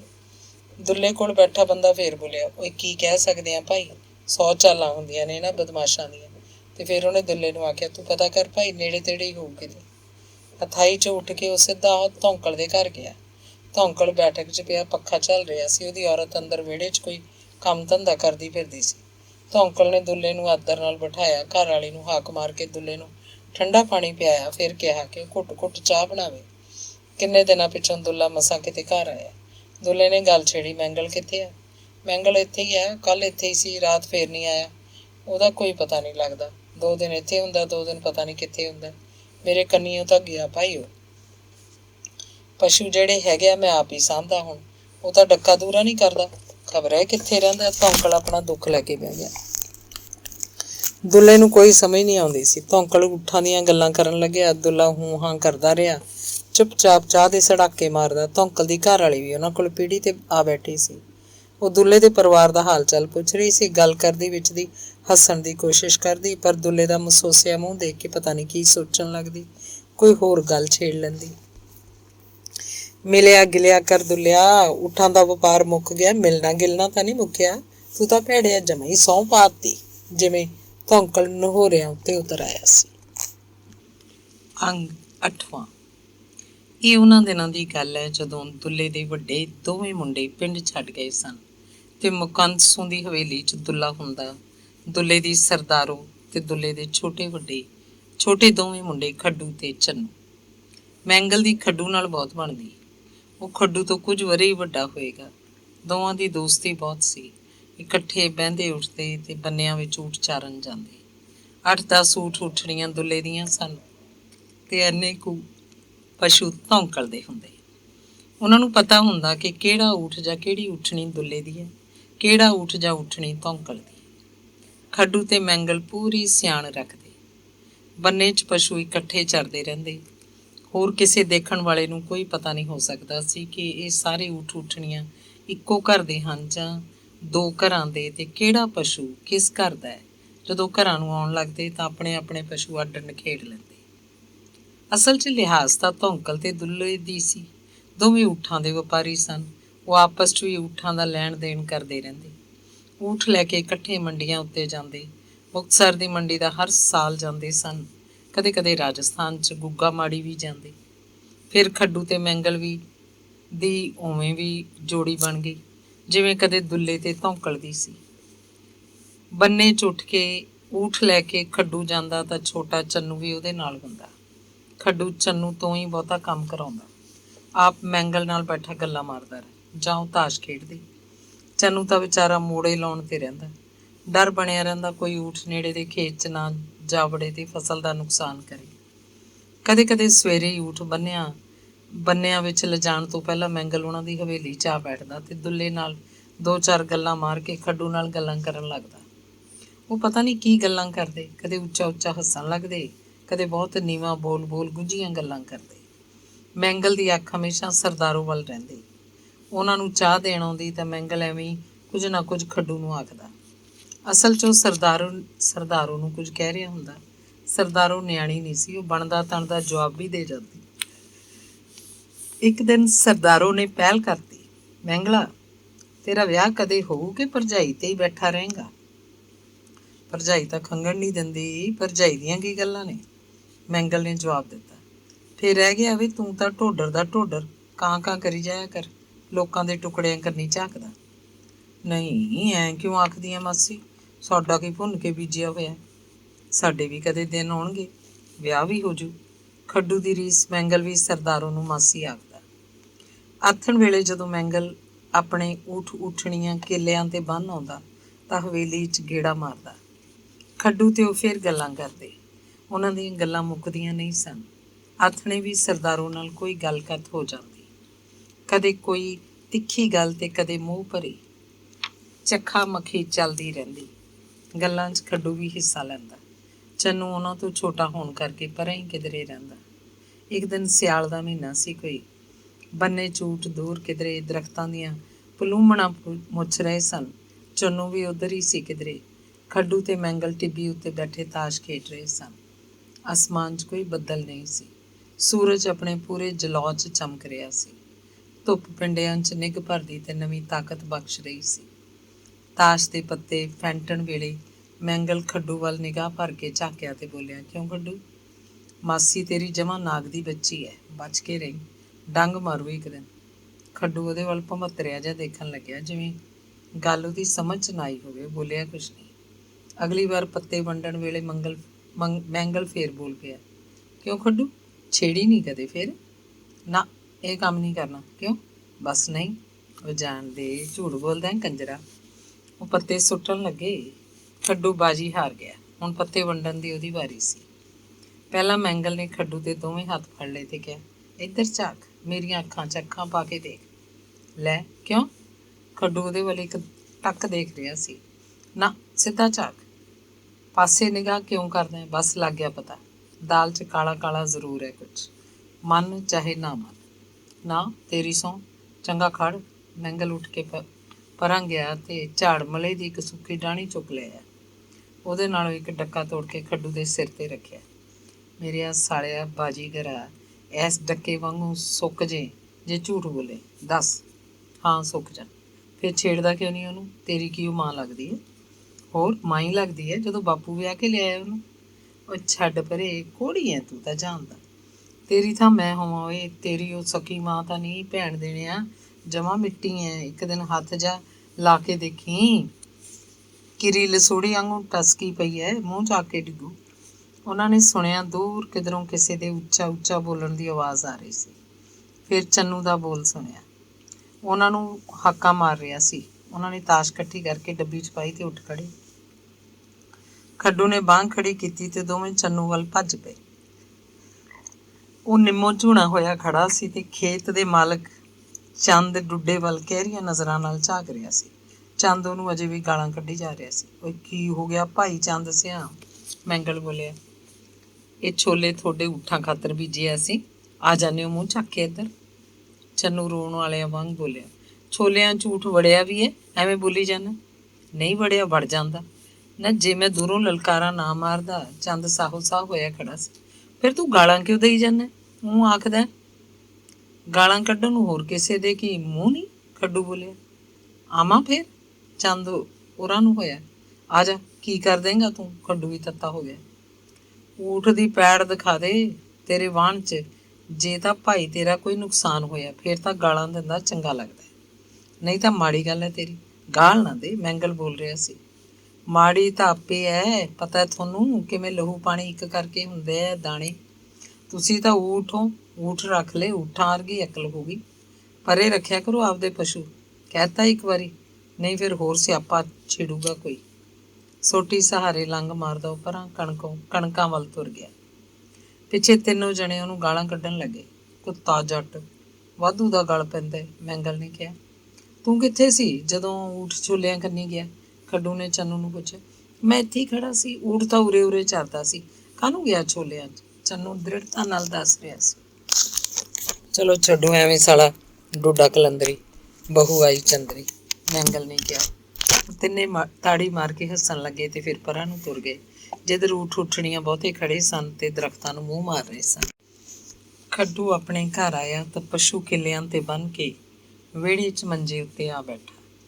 ਚੰਨੂ ਨੂੰ ਕਹਿੰਦਾ, ਮਾਸੀ ਨੂੰ ਕਹਿ ਚਾਹ ਬਣਾਉਗੀ ਓਏ। ਚੰਨੂ ਪਰਾਂ ਧੁੱਪ ਦੇ ਸੀਹੇ ਬੈਠੇ ਦੁੱਲੇ ਕੋਲ ਜਾ ਬੈਠਾ ਤੇ ਕੋਈ ਗੱਲ ਕਰਨ ਲੱਗਿਆ। ਉਹ ਜ਼ਰੂਰ ਚੰਦ ਡੁੱਡੇ ਦੀ ਗੱਲ ਕਰਦਾ ਹੋਏਗਾ, ਇਸੇ ਕਰਕੇ ਸ਼ਾਇਦ ਦੁੱਲਾ ਮੂੰਹ ਤਾਂ ਚੁੱਕ ਕੇ ਉਹਨੂੰ ਬੜੇ ਧਿਆਨ ਨਾਲ ਸੁਣ ਰਿਹਾ ਸੀ। ਸਰਦਾਰੋ ਖੱਡੂ ਨੂੰ ਚਾਹ ਫੜਾਉਣ ਆਈ ਤਾਂ ਖੱਡੂ ਉਹਦੇ ਮੂੰਹ ਵੱਲ ਹੀ ਝਾਕੀ ਜਾਵੇ। ਸਰਦਾਰੋ ਨੇ ਇੱਕ ਵਾਰ ਵੇਖਿਆ, ਦੋ ਵਾਰ ਵੇਖਿਆ, ਫਿਰ ਕਹਿੰਦੀ, ਕੀ ਹੋ ਗਿਆ ਵੀ ਅੱਜ ਤੈਨੂੰ ਐਂ ਝਾਕਦਾ? ਖੱਡੂ ਨੇ ਨੀਵੀਂ ਪਾ ਲਈ। ਉਹਨੂੰ ਮੈਂਗਲ ਦੀਆਂ ਗੱਲਾਂ ਯਾਦ ਆ ਰਹੀਆਂ ਸਨ, ਪਰ ਉਹ ਬੋਲਿਆ ਕੁਛ ਨਹੀਂ। ਰਾਤ ਨੂੰ ਰੋਟੀ ਖਾ ਕੇ ਉਹ ਦਰਵਾਜ਼ੇ 'ਚ ਜਾ ਪਿਆ। ਉੱਥੇ ਹੀ ਊਠ ਬੰਨੇ ਹੁੰਦੇ, ਉੱਥੇ ਹੀ ਚੰਨੂ ਪੈਂਦਾ ਹੁੰਦਾ। ਦਰਵਾਜ਼ੇ ਦੀ ਛੱਤ ਬਹੁਤ ਉੱਚੀ ਸੀ। ਬਾਰ ਦੇ ਤਖਤੇ ਵੱਡੇ ਵੱਡੇ ਸਨ, ਓਨੇ ਹੀ ਉੱਚੇ ਜਿਵੇਂ ਕਿਸੇ ਕਿਲੇ ਦੇ ਤਖਤੇ ਹੋਣ, ਮੋਟੇ ਮੋਟੇ ਫੱਟਾਂ ਦੇ ਤਖਤੇ।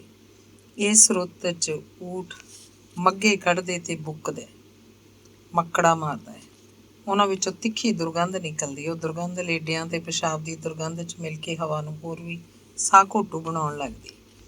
ਪਰ ਇਹਨਾਂ ਪਸ਼ੂਆਂ 'ਚ ਰਹਿਣ ਵਾਲੇ ਬੰਦਿਆਂ ਲਈ ਇਹ ਤਿੱਖੀ ਤੇਜ਼ ਬਦਬੂ ਕੋਈ ਖਾਸ ਮਾਰੂ ਨਹੀਂ ਸੀ। ਉਹਨਾਂ ਦੀ ਤਾਂ ਆਦਤ ਬਣ ਚੁੱਕੀ ਸੀ। ਸਗੋਂ ਇਸ ਬਦਬੂ 'ਚ ਰਾਤਾਂ ਸਮੇਂ ਉਹਨਾਂ ਨੂੰ ਗੂੜ੍ਹੀ ਨੀਂਦ ਆਉਂਦੀ। ਉਸੀ ਰਾਤ ਖੱਡੂ ਨੂੰ ਉਖੜੀ ਉਖੜੀ ਨੀਂਦ ਆਈ। ਦੇਰ ਤੱਕ ਉਹ ਪਾਸੇ ਮਾਰਦਾ ਰਿਹਾ। ਜਦੋਂ ਹੀ ਉਹਦੀ ਅੱਖ ਖੁੱਲ੍ਹਦੀ, ਮੈਂਗਲ ਦੀਆਂ ਗੱਲਾਂ ਉਹਦੇ ਮੱਥੇ ਨਾਲ ਆ ਵੱਜਦੀਆਂ। ਉਹ ਚੇਤੇ 'ਚ ਹੀ ਉਹਨੂੰ ਗਾਲਾਂ ਕੱਢਦਾ, ਮੇਰੇ ਸਾਲੇ ਜੱਟ ਨੇ ਮੈਨੂੰ ਕਿਵੇਂ ਸੋਚਣ ਲਾਤਾ। ਸਰਦਾਰੋ ਰੋਜ਼ ਵਾਂਗ ਹੀ ਸਵੇਰੇ ਸਦਿਆਂ ਜਾਗੀ। ਮੋਤੀ ਦਾ ਦੁੱਧ ਰਾਤ ਦਾ ਚੋ ਕੇ ਰੱਖਿਆ ਪਿਆ ਸੀ। ਰਸੋਈ 'ਚ ਜਾ ਕੇ ਉਹਨੇ ਚੁੱਲ੍ਹੇ ਅੱਗ ਬਾਲੀ, ਚਾਹ ਬਣਾ ਲਈ। ਡੋਲਣੇ 'ਚ ਚਾਹ ਪਾ ਕੇ ਪਹਿਲਾਂ ਉਹ ਉੱਤੇ ਚੁਬਾਰੇ 'ਚ ਰੱਖ ਆਈ, 2 ਬਾਟੀਆਂ ਵੀ। ਦੁੱਲੇ ਨੂੰ ਕਿਹਾ, ਉੱਠ ਚਾਹ ਪੀ ਲੈ, ਆ ਪਈ ਆ, ਠੰਡੀ ਨਾ ਹੋ ਜੇ। ਉਹ ਫਿਰ ਥੱਲੇ ਰਸੋਈ 'ਚ ਆਈ, ਪਿੱਤਲ ਦੇ ਗਲਾਸਾਂ 'ਚ ਚਾਹ ਲੈ ਕੇ ਦਰਵਾਜ਼ੇ ਦੇ ਬਾਹਰ ਅੱਗੇ ਜਾ ਖੜੀ। ਹਾਕ ਮਾਰੀ, ਵੇ ਖੱਡੂ, ਵੇ ਚੰਨੂ, ਉੱਠੋ ਵੇ, ਲਓ ਫੜੋ, ਛੇਤੀ ਕਰੋ, ਠੰਡੀ ਹੋਈ ਜਾਂਦੀ ਹੈ। ਖੱਡੂ ਪਹਿਲਾਂ ਹੀ ਜਾਗਦਾ ਪਿਆ ਸੀ, ਉੱਠ ਕੇ ਬੈਠ ਗਿਆ। ਉਹਨੂੰ ਲੱਗਿਆ ਸਰਦਾਰੂ ਕਿੰਨਾ ਮੋਹ ਨਾਲ ਬੋਲਦੀ ਹੈ, ਉਹਦੀ ਜ਼ਬਾਨ 'ਚ ਕਿੰਨੀ ਮਿਠਾਸ ਹੈ। ਚੰਨੂ ਦਾ ਗਿਲਾਸ ਉਹਦੇ ਸਿਰਹਾਣੇ ਰੱਖ ਕੇ ਉਹ ਖੱਡੂ ਨੂੰ ਗਿਲਾਸ ਫੜਾਉਣ ਲੱਗੀ। ਗਿਲਾਸ ਫੜਨ ਲਈ ਖੱਡੂ ਨੇ ਰਜਾਈ 'ਚੋਂ ਬਾਂਹ ਬਾਹਰ ਕੱਢੀ, ਪਰ ਗਿਲਾਸ ਫੜਨਾ ਭੁੱਲ ਕੇ ਉਹ ਸਰਦਾਰੋ ਦੇ ਮੂੰਹ ਵੱਲ ਹੀ ਲਗਾਤਾਰ ਝਾਕੀ ਜਾ ਰਿਹਾ ਸੀ। ਪੌ ਕਦੋਂ ਦੀ ਫਟ ਚੁੱਕੀ ਸੀ। ਚਾਨਣ ਦੀਆਂ ਜੀਭਾਂ ਹਨੇਰੇ ਨੂੰ ਵਾਹੋਦਾਈ ਚੱਟਦੀਆਂ ਤੁਰੀਆਂ ਆ ਰਹੀਆਂ ਸਨ। ਕੁਝ ਪਲ ਅੱਖਾਂ ਮੀਚੋ, ਅਗਲੇ ਪਲ ਚੀਜ਼ਾਂ ਹੋਰ ਸਾਫ਼ ਦਿਸਣ ਲੱਗਦੀਆਂ। ਦਰਵਾਜ਼ੇ 'ਚ ਮੂੰਹ ਨੂੰ ਮੂੰਹ ਦਿਸਦਾ ਸੀ। ਬੀਹੀਵਾਲ ਦੇ ਵੱਡੇ ਤਖਤਿਆਂ ਵਿੱਚ ਵੀ ਵਿਰਲਾਂ ਸਨ। ਖੱਡੂ ਨੂੰ ਗਿਲਾਸ ਫੜਾ ਕੇ ਸਰਦਾਰੋ ਨੇ ਉਹਦੇ ਮੋਢੇ ਉੱਤੇ ਚੁੰਡੀ ਵੱਢੀ। ਬੋਲੀ, ਕੱਲ੍ਹ ਦਾ ਕੀ ਹੋਈ ਜਾਂਦਾ ਵੀ ਤੈਨੂੰ? ਖੱਡੂ ਉੱਠਿਆ। ਬਿਸਤਰਾ ਇਕੱਠਾ ਕਰਕੇ ਬਾਹਰ ਨਿਆਈਆਂ ਵੱਲ ਨਿਕਲ ਗਿਆ। ਜੰਗਲ ਪਾਣੀ ਜਾ ਕੇ ਖੂਹ ਦੀ ਚੌਂਕੜੀ 'ਤੇ ਖਾਸਾ ਚਿਰ ਬੈਠਾ ਰਿਹਾ। ਸੂਰਜ ਉੱਚਾ ਉੱਠ ਆਇਆ ਸੀ। ਚੌਂਕੜੀ ਉੱਤੇ ਬੈਠੇ ਲੋਕ ਧੁੱਪ ਸੇਕਦੇ ਤੇ ਕਣਕਾਂ ਦੀਆਂ ਗੱਲਾਂ ਕਰਦੇ, ਮੀਂਹ ਦੀ ਉਡੀਕ ਕਰਦੇ ਤੇ ਸੁੰਨੇ ਛੱਡੇ ਡੰਗਰਾਂ ਦੇ ਮਾਲਕਾਂ ਨੂੰ ਕਰਾਰੀਆਂ ਕਰਾਰੀਆਂ ਗਾਲਾਂ ਕੱਢਦੇ। ਖੱਡੂ ਦਾ ਧਿਆਨ ਉਹਨਾਂ ਦੀਆਂ ਗੱਲਾਂ ਵੱਲ ਨਹੀਂ ਸੀ। ਉਹਦੇ ਮੋਢੇ ਉੱਤੇ ਚੂੰਡੀ ਵਾਲੀ ਥਾਂ ਹਾਲੇ ਵੀ ਚਿਲੂ ਚਿਲੂ ਕਰੀ ਜਾ ਰਿਹਾ ਸੀ। ਚੰਨੂ ਉਹਨੂੰ ਸੱਦਣ ਆ ਗਿਆ, ਆਖ ਰਿਹਾ ਸੀ, ਰੋਟੀ ਪੱਕੀ ਜਾਂਦੀ ਹੈ, ਤੂੰ ਇੱਥੇ ਬੈਠਾ, ਚੱਲੀਏ ਉੱਠ ਛੱਡ ਕੇ। ਉਹ ਦੋਵੇਂ ਹਵੇਲੀ 'ਚ ਆਏ। ਖੱਡੂ ਨੇ ਸਾਰੇ ਪਸ਼ੂ ਦਰਵਾਜ਼ੇ 'ਚੋਂ ਖੋਲ੍ਹ ਕੇ ਉੱਧਰ ਚੌਗਾਨ 'ਚ ਜਾ ਬੈਠੇ। ਚੰਨੂ ਫੌੜਾ ਲੈ ਕੇ ਉਹਨਾਂ ਦੇ ਲੇਟੇ ਇਕੱਠੇ ਕਰਨ ਲੱਗਿਆ। ਫਿਰ ਵਿਹੜੇ 'ਚ ਪਿਆ ਕੱਕਾ ਰੇਤਾ ਬੱਠਲ ਭਰ ਭਰ ਦਰਵਾਜ਼ੇ 'ਚ ਖਿੰਡਾ ਦਿੱਤਾ। ਗਿੱਲਾ ਥਾਂ ਢਕਿਆ ਗਿਆ। ਖੱਡੂ ਨੇ ਉੱਧਰ ਚੌਗਾਨ ਵਿੱਚੋਂ ਹੀ ਚੰਨੂ ਨੂੰ ਹਾਕ ਮਾਰੀ ਤੇ ਕਿਹਾ, ਮੇਰੀ ਰੋਟੀ ਇੱਥੇ ਹੀ ਫੜਾ ਜਾ ਓਏ, ਖਾ ਲੈਂਦੇ ਹਾਂ। ਸਰੋਂ ਦੇ ਸਾਗ ਨਾਲ ਬਾਜਰੇ ਦੀਆਂ ਰੋਟੀਆਂ ਸਨ। ਖੱਟੀ ਲੱਸੀ ਉਹ ਗੁਆਂਢ 'ਚੋਂ ਮੰਗ ਲਿਆਉਂਦੇ। ਖੱਡੂ ਨੇ ਰੋਟੀ ਖਾਧੀ ਤੇ ਉੱਧਰ ਚੌਗਾਨ 'ਚ ਹੀ ਖਾਲੀ ਪਏ ਮੰਜੇ ਉੱਤੇ ਪੈ ਗਿਆ। ਖੱਦਰ ਦੀ ਖੇਸੀ ਲੱਤਾਂ 'ਤੇ ਕਰ ਲਈ। ਮੰਜੇ ਤੱਕ ਧੁੱਪ ਪਹੁੰਚ ਰਹੀ ਸੀ। ਰੋਟੀ ਖਾ ਕੇ ਚੰਨੂ ਵੀ ਉੱਧਰ ਚੌਗਾਨ 'ਚ ਆ ਗਿਆ। ਇੱਕ ਊਠ ਦਾ ਨੱਕ ਪੱਕ ਗਿਆ ਸੀ, ਉਹਦੀ ਨਕੇਲ ਕੱਢ ਰੱਖੀ ਸੀ। ਚੰਨੂ ਦੇਖਣ ਲੱਗਿਆ ਕਿ ਉਹਦਾ ਨੱਕ ਹੁਣ ਕਿਵੇਂ ਹੈ, ਕਿਤੇ ਮੱਖੀ ਹਾਈ ਨਾ ਹੱਗ ਗਈ ਹੋਵੇ ਤੇ ਬੁਖਾਰ ਹੋਰ ਵੱਧ ਜਾਏ। ਫਿਰ ਉਹ ਅੰਦਰ ਵਿਹੜੇ 'ਚ ਗਿਆ, ਦਵਾਈ ਦੀ ਕਾਲੀ ਜਿਹੀ ਬੋਤਲ ਚੁੱਕ ਲਿਆਇਆ। ਲੀਰ ਬੰਨ੍ਹ ਕੇ ਡੱਕਾ ਬੋਤਲ 'ਚ ਹੀ ਸੁੱਟਿਆ ਹੋਇਆ ਸੀ। ਡੱਕਾ ਕਾਲੀ ਦਵਾਈ 'ਚ ਭਿਉਂ ਕੇ ਉਹਨੇ ਊਠ ਦਾ ਰੱਸਾ ਖਿੱਚਿਆ। ਉਹਦਾ ਮੂੰਹ ਆਪਣੇ ਸਾਹਮਣੇ ਕਰ ਲਿਆ। ਊਠ ਅਰੜਾ ਰਿਹਾ ਸੀ। ਚੰਨੂ ਨੇ ਦਵਾਈ ਨੱਕ ਉੱਤੇ ਚੰਗੀ ਤਰ੍ਹਾਂ ਲਾ ਦਿੱਤੀ। ਚੌਗਾਨ ਵੱਲੋਂ ਤੁਰੇ ਆਉਂਦੇ ਦੁੱਲੇ ਨੇ ਉੱਚਾ ਬੋਲ ਕੱਢਿਆ, ਓਏ ਭਾਈ ਜਾਓ ਹੁਣ, ਖੋਲ੍ਹੋ ਪਸ਼ੂਆਂ ਨੂੰ, ਕਿੱਡਾ ਦਿਨ ਆ ਗਿਆ। ਖੱਡੂ ਉੱਠ ਕੇ ਬੈਠ ਗਿਆ ਤੇ ਫਿਰ ਚੰਨੂ ਵੱਲ ਝਾਕਣ ਲੱਗਿਆ। ਦੁੱਲਾ ਨਿਆਈਆਂ ਵੱਲ ਤੁਰ ਗਿਆ ਸੀ। ਦਵਾਈ ਵਿਹੜੇ ਦੇ ਆਲੇ 'ਚ ਰੱਖ ਕੇ ਚੰਨੂ ਊਠਾਂ ਵੱਲ ਆਇਆ ਤੇ ਖੱਡੂ ਨੂੰ ਕਹਿਣ ਲੱਗਿਆ, ਖੋਲੀਏ ਊਠ, ਚੱਲੀਏ।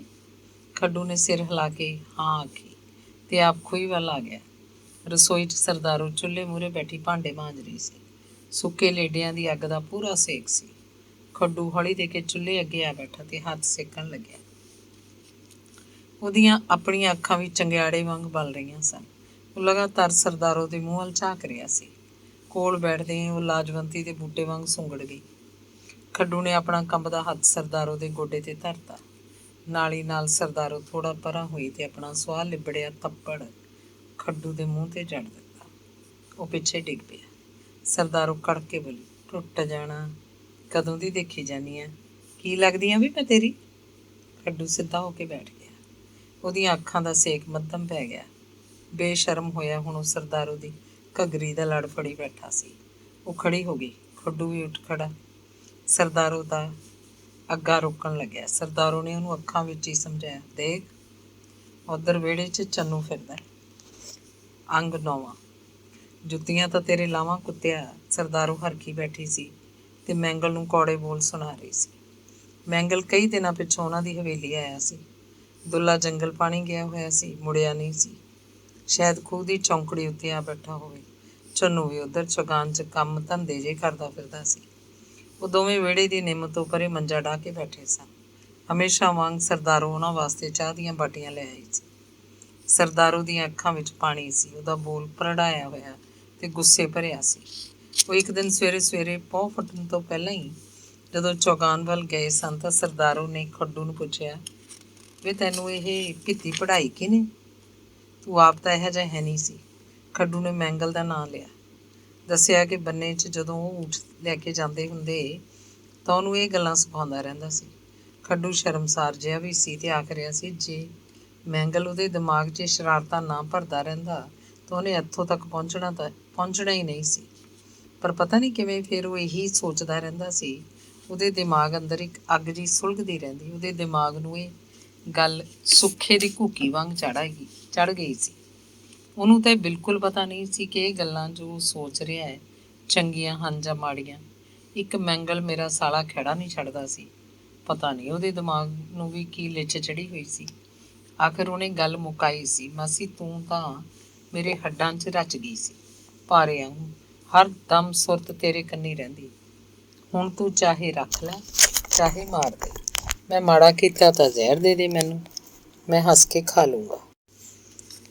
ਸਰਦਾਰੋ ਨੇ ਉਹਦੇ ਗਲ ਉੱਤੋਂ ਦੀ ਬਾਂਹ ਕੱਢ ਕੇ ਉਹਦਾ ਸਿਰ ਆਪਣੀ ਛਾਤੀ ਨਾਲ ਘੁੱਟ ਲਿਆ ਸੀ ਤੇ ਆਖਿਆ, ਜਿਹੜੀ ਹੋਣੀ ਸੀ ਹੋ ਗਈ। ਹੁਣ ਮੈਂ ਆਪਦਾ ਚਿੱਤ ਭੈੜਾ ਨਾ ਕਰ, ਹੁਣ ਐ ਆਪਦਾ ਚਿੱਤ ਭੈੜਾ ਨਾ ਕਰ, ਸਮਝ ਨਾਲ ਚੱਲ, ਮੈਂ ਤੈਨੂੰ ਪਿੱਛਾ ਨਹੀਂ ਦਿੰਦੀ। ਤੇ ਫਿਰ ਉਹ ਤੋਂ ਪਰਾਂ ਹੋ ਕੇ ਉਹ ਬੋਲੀ ਸੀ, ਖੱਡੂ ਤੂੰ ਮੈਨੂੰ ਬਚਾ ਲਿਆ, ਨਹੀਂ ਤਾਂ ਮੈਂ। ਚਾਹ ਪੀਂਦਾ ਮੈਂਗਲ ਅੱਖਾਂ 'ਚ ਹੱਸਦਾ ਸੀ। ਸਰਦਾਰੋ ਉਹਨੂੰ ਬੋਲ ਕਬੋਲ ਕਰਦੀ ਤਾਂ ਮੂੰਹ ਤਾਂ ਕੁਝ ਨਾ ਬੋਲਦਾ, ਪਰ ਅੰਦਰੋਂ ਹੱਸਣ ਨਾਲ ਉਹਦੀਆਂ ਵੱਖੀਆਂ ਫੜਕਣ ਲੱਗਦੀਆਂ। ਖਾਲੀ ਬਾਟੀ ਉਹਨੇ ਪਰਾਂ ਰੱਖੀ ਤੇ ਮੰਜੇ ਦੀ ਪਿਛਲੀ ਬਾਹੀ ਨੂੰ ਹੱਥ ਪਾ ਕੇ ਬੈਠ ਗਿਆ। ਚੌੜਾ ਹੋ ਕੇ ਬੋਲਿਆ, ਮਾਸੀ ਤੂੰ ਜਾਣੇ ਜਾਣੇ, ਮੈਂ ਤਾਂ ਇਹਨੂੰ ਕੁਝ ਨਹੀਂ ਆਖਿਆ। ਉਹਦੀਆਂ ਅੱਖਾਂ 'ਚ ਖਚਰੀ ਮੁਸਕਾਨ ਸੀ ਤੇ ਫਿਰ ਉਹ ਆਖਣ ਲੱਗਿਆ, ਮੈਂ ਤਾਂ ਇਹਨੂੰ ਕਹੂੰਗਾ ਖੂਹ 'ਚ ਛਾਲ ਮਾਰੇ, ਮਾਰੂਗਾ ਫਿਰ। ਖੂਹ 'ਚ ਛਾਲ ਤਾਂ ਮਰਵਾਤੀ ਫਿਰ ਤੂੰ, ਹੋਰ ਇਦੋਂ ਵੱਡੀ ਕੀ ਗੱਲ ਕਰੇਗਾ। ਸਰਦਾਰੂ ਜੂਠੇ ਭਾਂਡੇ ਚੁੱਕ ਕੇ ਲੈ ਗਈ। ਪਿੱਛੋਂ ਦੋਵੇਂ ਜਣੇ ਛੇਤੀ ਛੇਤੀ ਆਪਣੀਆਂ ਗੱਲਾਂ ਕਰਨ ਲੱਗੇ, ਕਦੇ ਹੌਲੀ ਹੌਲੀ ਬੋਲਦੇ, ਕਦੇ ਉੱਚਾ ਹੱਸਦੇ। ਮੈਂਗਲ ਖੱਡੂ ਦੇ ਚੁੰਡੀ ਵੜਦਾ ਤਾਂ ਉਹ ਚੀਕ ਮਾਰਦਾ। ਸਿਆਲਾਂ 'ਚ ਖੱਡੂ ਤੇ ਚੰਨੂ ਰਾਤ ਨੂੰ ਦਰਵਾਜ਼ੇ 'ਚ ਸੌਂਦੇ, ਦੁੱਲਾ ਤੇ ਸਰਦਾਰੂ ਉੱਤੇ ਚੁਬਾਰੇ 'ਚ ਪੈਂਦੇ। ਉਹ ਆਥਣੇ ਹੀ ਕਿਸੇ ਵੇਲੇ ਮਿੱਥ ਲੈਂਦੇ ਕਿ ਉਹਨੂੰ ਸਵੇਰੇ ਸਦਿਆਂ ਜਗਾਉਣ ਆਏਗੀ। ਆਮ ਤੌਰ ਉੱਤੇ ਸਰਦਾਰੂ ਸੂਰਜ ਦੇ ਉਭਾਰ ਨਾਲ ਜਾਗਦੀ ਤੇ ਉੱਠ ਕੇ ਚਾਹ ਬਣਾਉਂਦੀ, ਪਰ ਜਿਸ ਦਿਨ ਖੱਡੂ ਨੂੰ ਜਗਾਉਣਾ ਹੁੰਦਾ ਤਾਂ ਉਹ ਪਹੁ ਫੁੱਟਣ ਤੋਂ ਪਹਿਲਾਂ ਹੀ ਉੱਠ ਖੜ੍ਹਦੀ।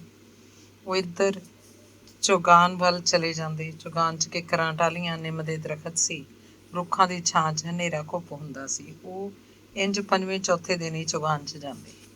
ਐਨੇ ਨੂੰ ਪਹੁ ਫੁੱਟ ਚੁੱਕੀ ਹੁੰਦੀ, ਚਾਨਣ ਫੈਲਣ ਲੱਗਦਾ। ਉਹ ਚਾਹ ਬਣਾਉਣ ਦੇ ਆਰ 'ਚ ਰੁੱਝ ਜਾਂਦੀ। ਖੱਡੂ ਦੁਬਾਰਾ ਰਜਾਈ 'ਚ ਆ ਵੜਦਾ।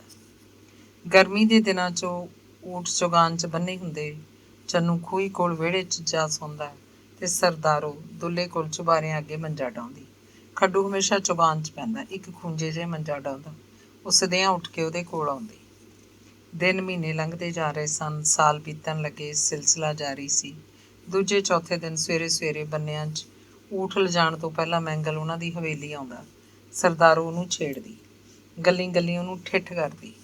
ਇੱਕ ਦਿਨ ਖੱਡੂ ਆਪਣੀ ਚਾਹ ਛੇਤੀ ਛੇਤੀ ਪੀ ਕੇ ਚੌਗਾਨ 'ਚ ਊਠਾਂ ਵੱਲ ਤੁਰ ਗਿਆ। ਪਿੱਛੋਂ ਮੈਂਗਲ ਤੇ ਸਰਦਾਰੂ ਇਕੱਲੇ ਰਹਿ ਗਏ। ਨੇੜੇ ਤੇੜੇ ਕਿਧਰੇ ਨਾ ਚੰਨੂ ਸੀ ਨਾ ਦੁੱਲਾ।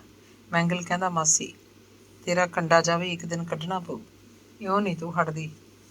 ਅੱਜ ਜਦ ਖਦੀਆਂ ਕਰਨੋਂ ਨਿੱਤ ਭੁੰਜੇ ਲਾਉਣੀ ਆ ਮੈਨੂੰ। ਚੁੱਪ ਕਰਕੇ ਬੈਠਾ ਰਹਿ ਵੇ, ਕੀ ਕੰਡਾ ਕੱਢੇਂਗਾ ਤੂੰ ਮੇਰਾ, ਆ ਛਿੱਤਰ ਦੀਂਦਾ।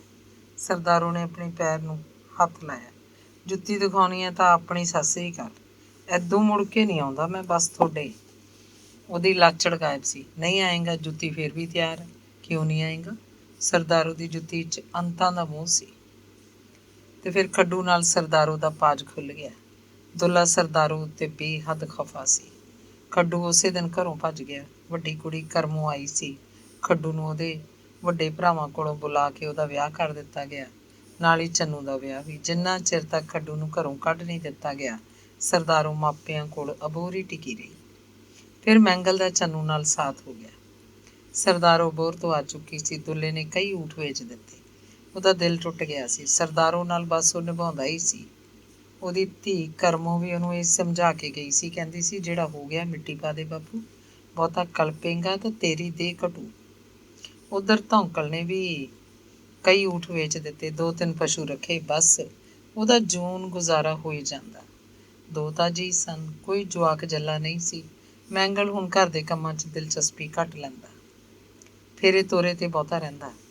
ਕਦੇ ਕਿਸੇ ਰਿਸ਼ਤੇਦਾਰੀ 'ਚ ਚਲਾ ਜਾਂਦਾ, ਕਦੇ ਕਿਸੇ ਰਿਸ਼ਤੇਦਾਰੀ 'ਚ। ਮੇਲੇ ਦੇਖਣ ਜਾਂਦਾ, ਮੰਡੀ ਨੂੰ ਤੁਰਿਆ ਰਹਿੰਦਾ। ਦੁੱਲੇ ਦੀ ਹਵੇਲੀ ਮੈਂਗਲ ਜ਼ਰੂਰ ਗੇੜਾ ਮਾਰਦਾ। ਨਿੱਤ ਵਾਂਗ ਹੀ ਜਾਂਦਾ, ਸਵੇਰੇ ਸਵੇਰੇ ਜਾਂਦਾ ਜਾਂ ਆਥਣ ਨੂੰ। ਸਰਦਾਰੂ ਨਾਲ ਅੱਡ ਬਹਿ ਕੇ ਗੱਲਾਂ ਮਾਰਦਾ। ਦੁੱਲੇ ਨੂੰ ਉਹਦੇ ਉੱਤੇ ਕੋਈ ਸ਼ੱਕ ਸ਼ੁਬਾ ਨਹੀਂ ਸੀ।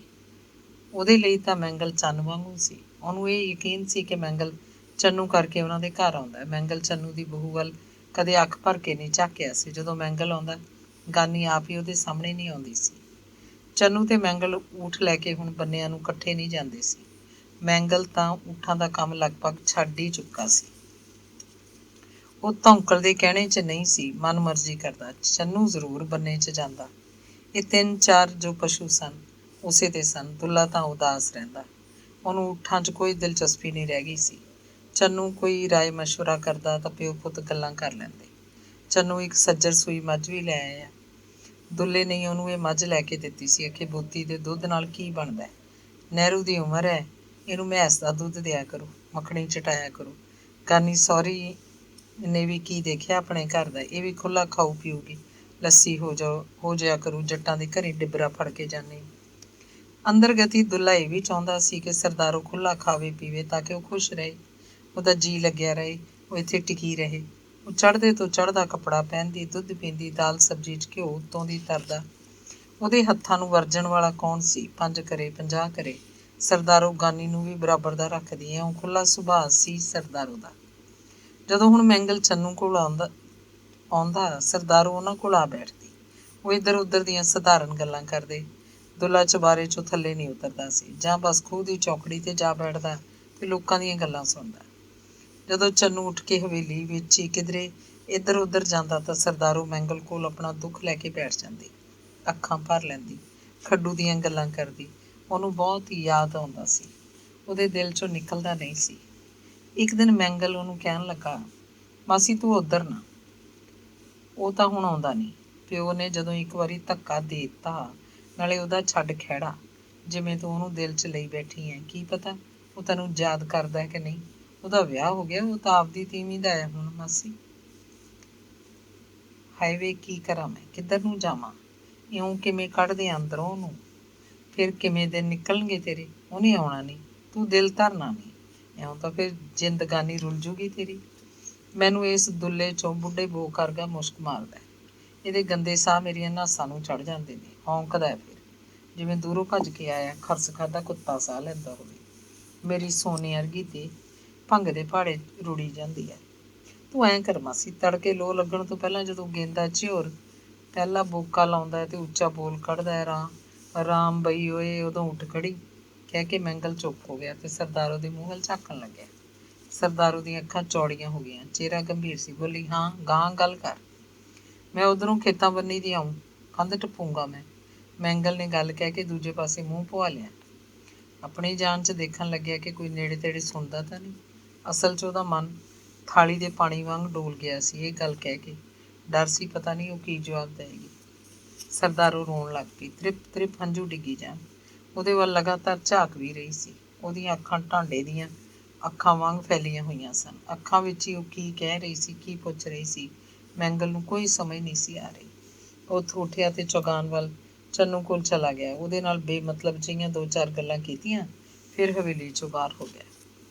ਆਪਣੇ ਘਰ ਨੂੰ ਤੁਰਿਆ ਜਾਂਦਾ ਉਹ ਸੋਚ ਰਿਹਾ ਸੀ, ਸਰਦਾਰੂ ਨੇ ਉਹਦੀ ਗੱਲ ਦਾ ਬੁਰਾ ਮਨਾਇਆ ਜਾਂ ਚੰਗਾ ਸਮਝਿਆ, ਕੋਈ ਸਮਝ ਨਹੀਂ ਲੱਗਦੀ। ਰਾਤ ਨੂੰ ਪਿਆ ਵੀ ਉਹ ਇਹੀ ਗਿਣਤੀਆਂ ਮਿਣਤੀਆਂ ਕਰਦਾ ਰਿਹਾ। ਅਖੀਰ ਇਹ ਫੈਸਲਾ ਕਰਕੇ ਸੁੱਤਾ ਕਿ ਉਹ ਜਾਏਗਾ ਜ਼ਰੂਰ। ਗੇਂਦਾ ਝਿਉਰ ਪਾਉ ਫੁੱਟਣ ਤੋਂ ਪਹਿਲਾਂ ਖੂਹ 'ਤੇ ਜਾਂਦਾ, ਬੋਕਾ ਤੇ ਲੱਜ ਝੋਟੇ ਉੱਤੇ ਲੱਦ ਲੈਂਦਾ।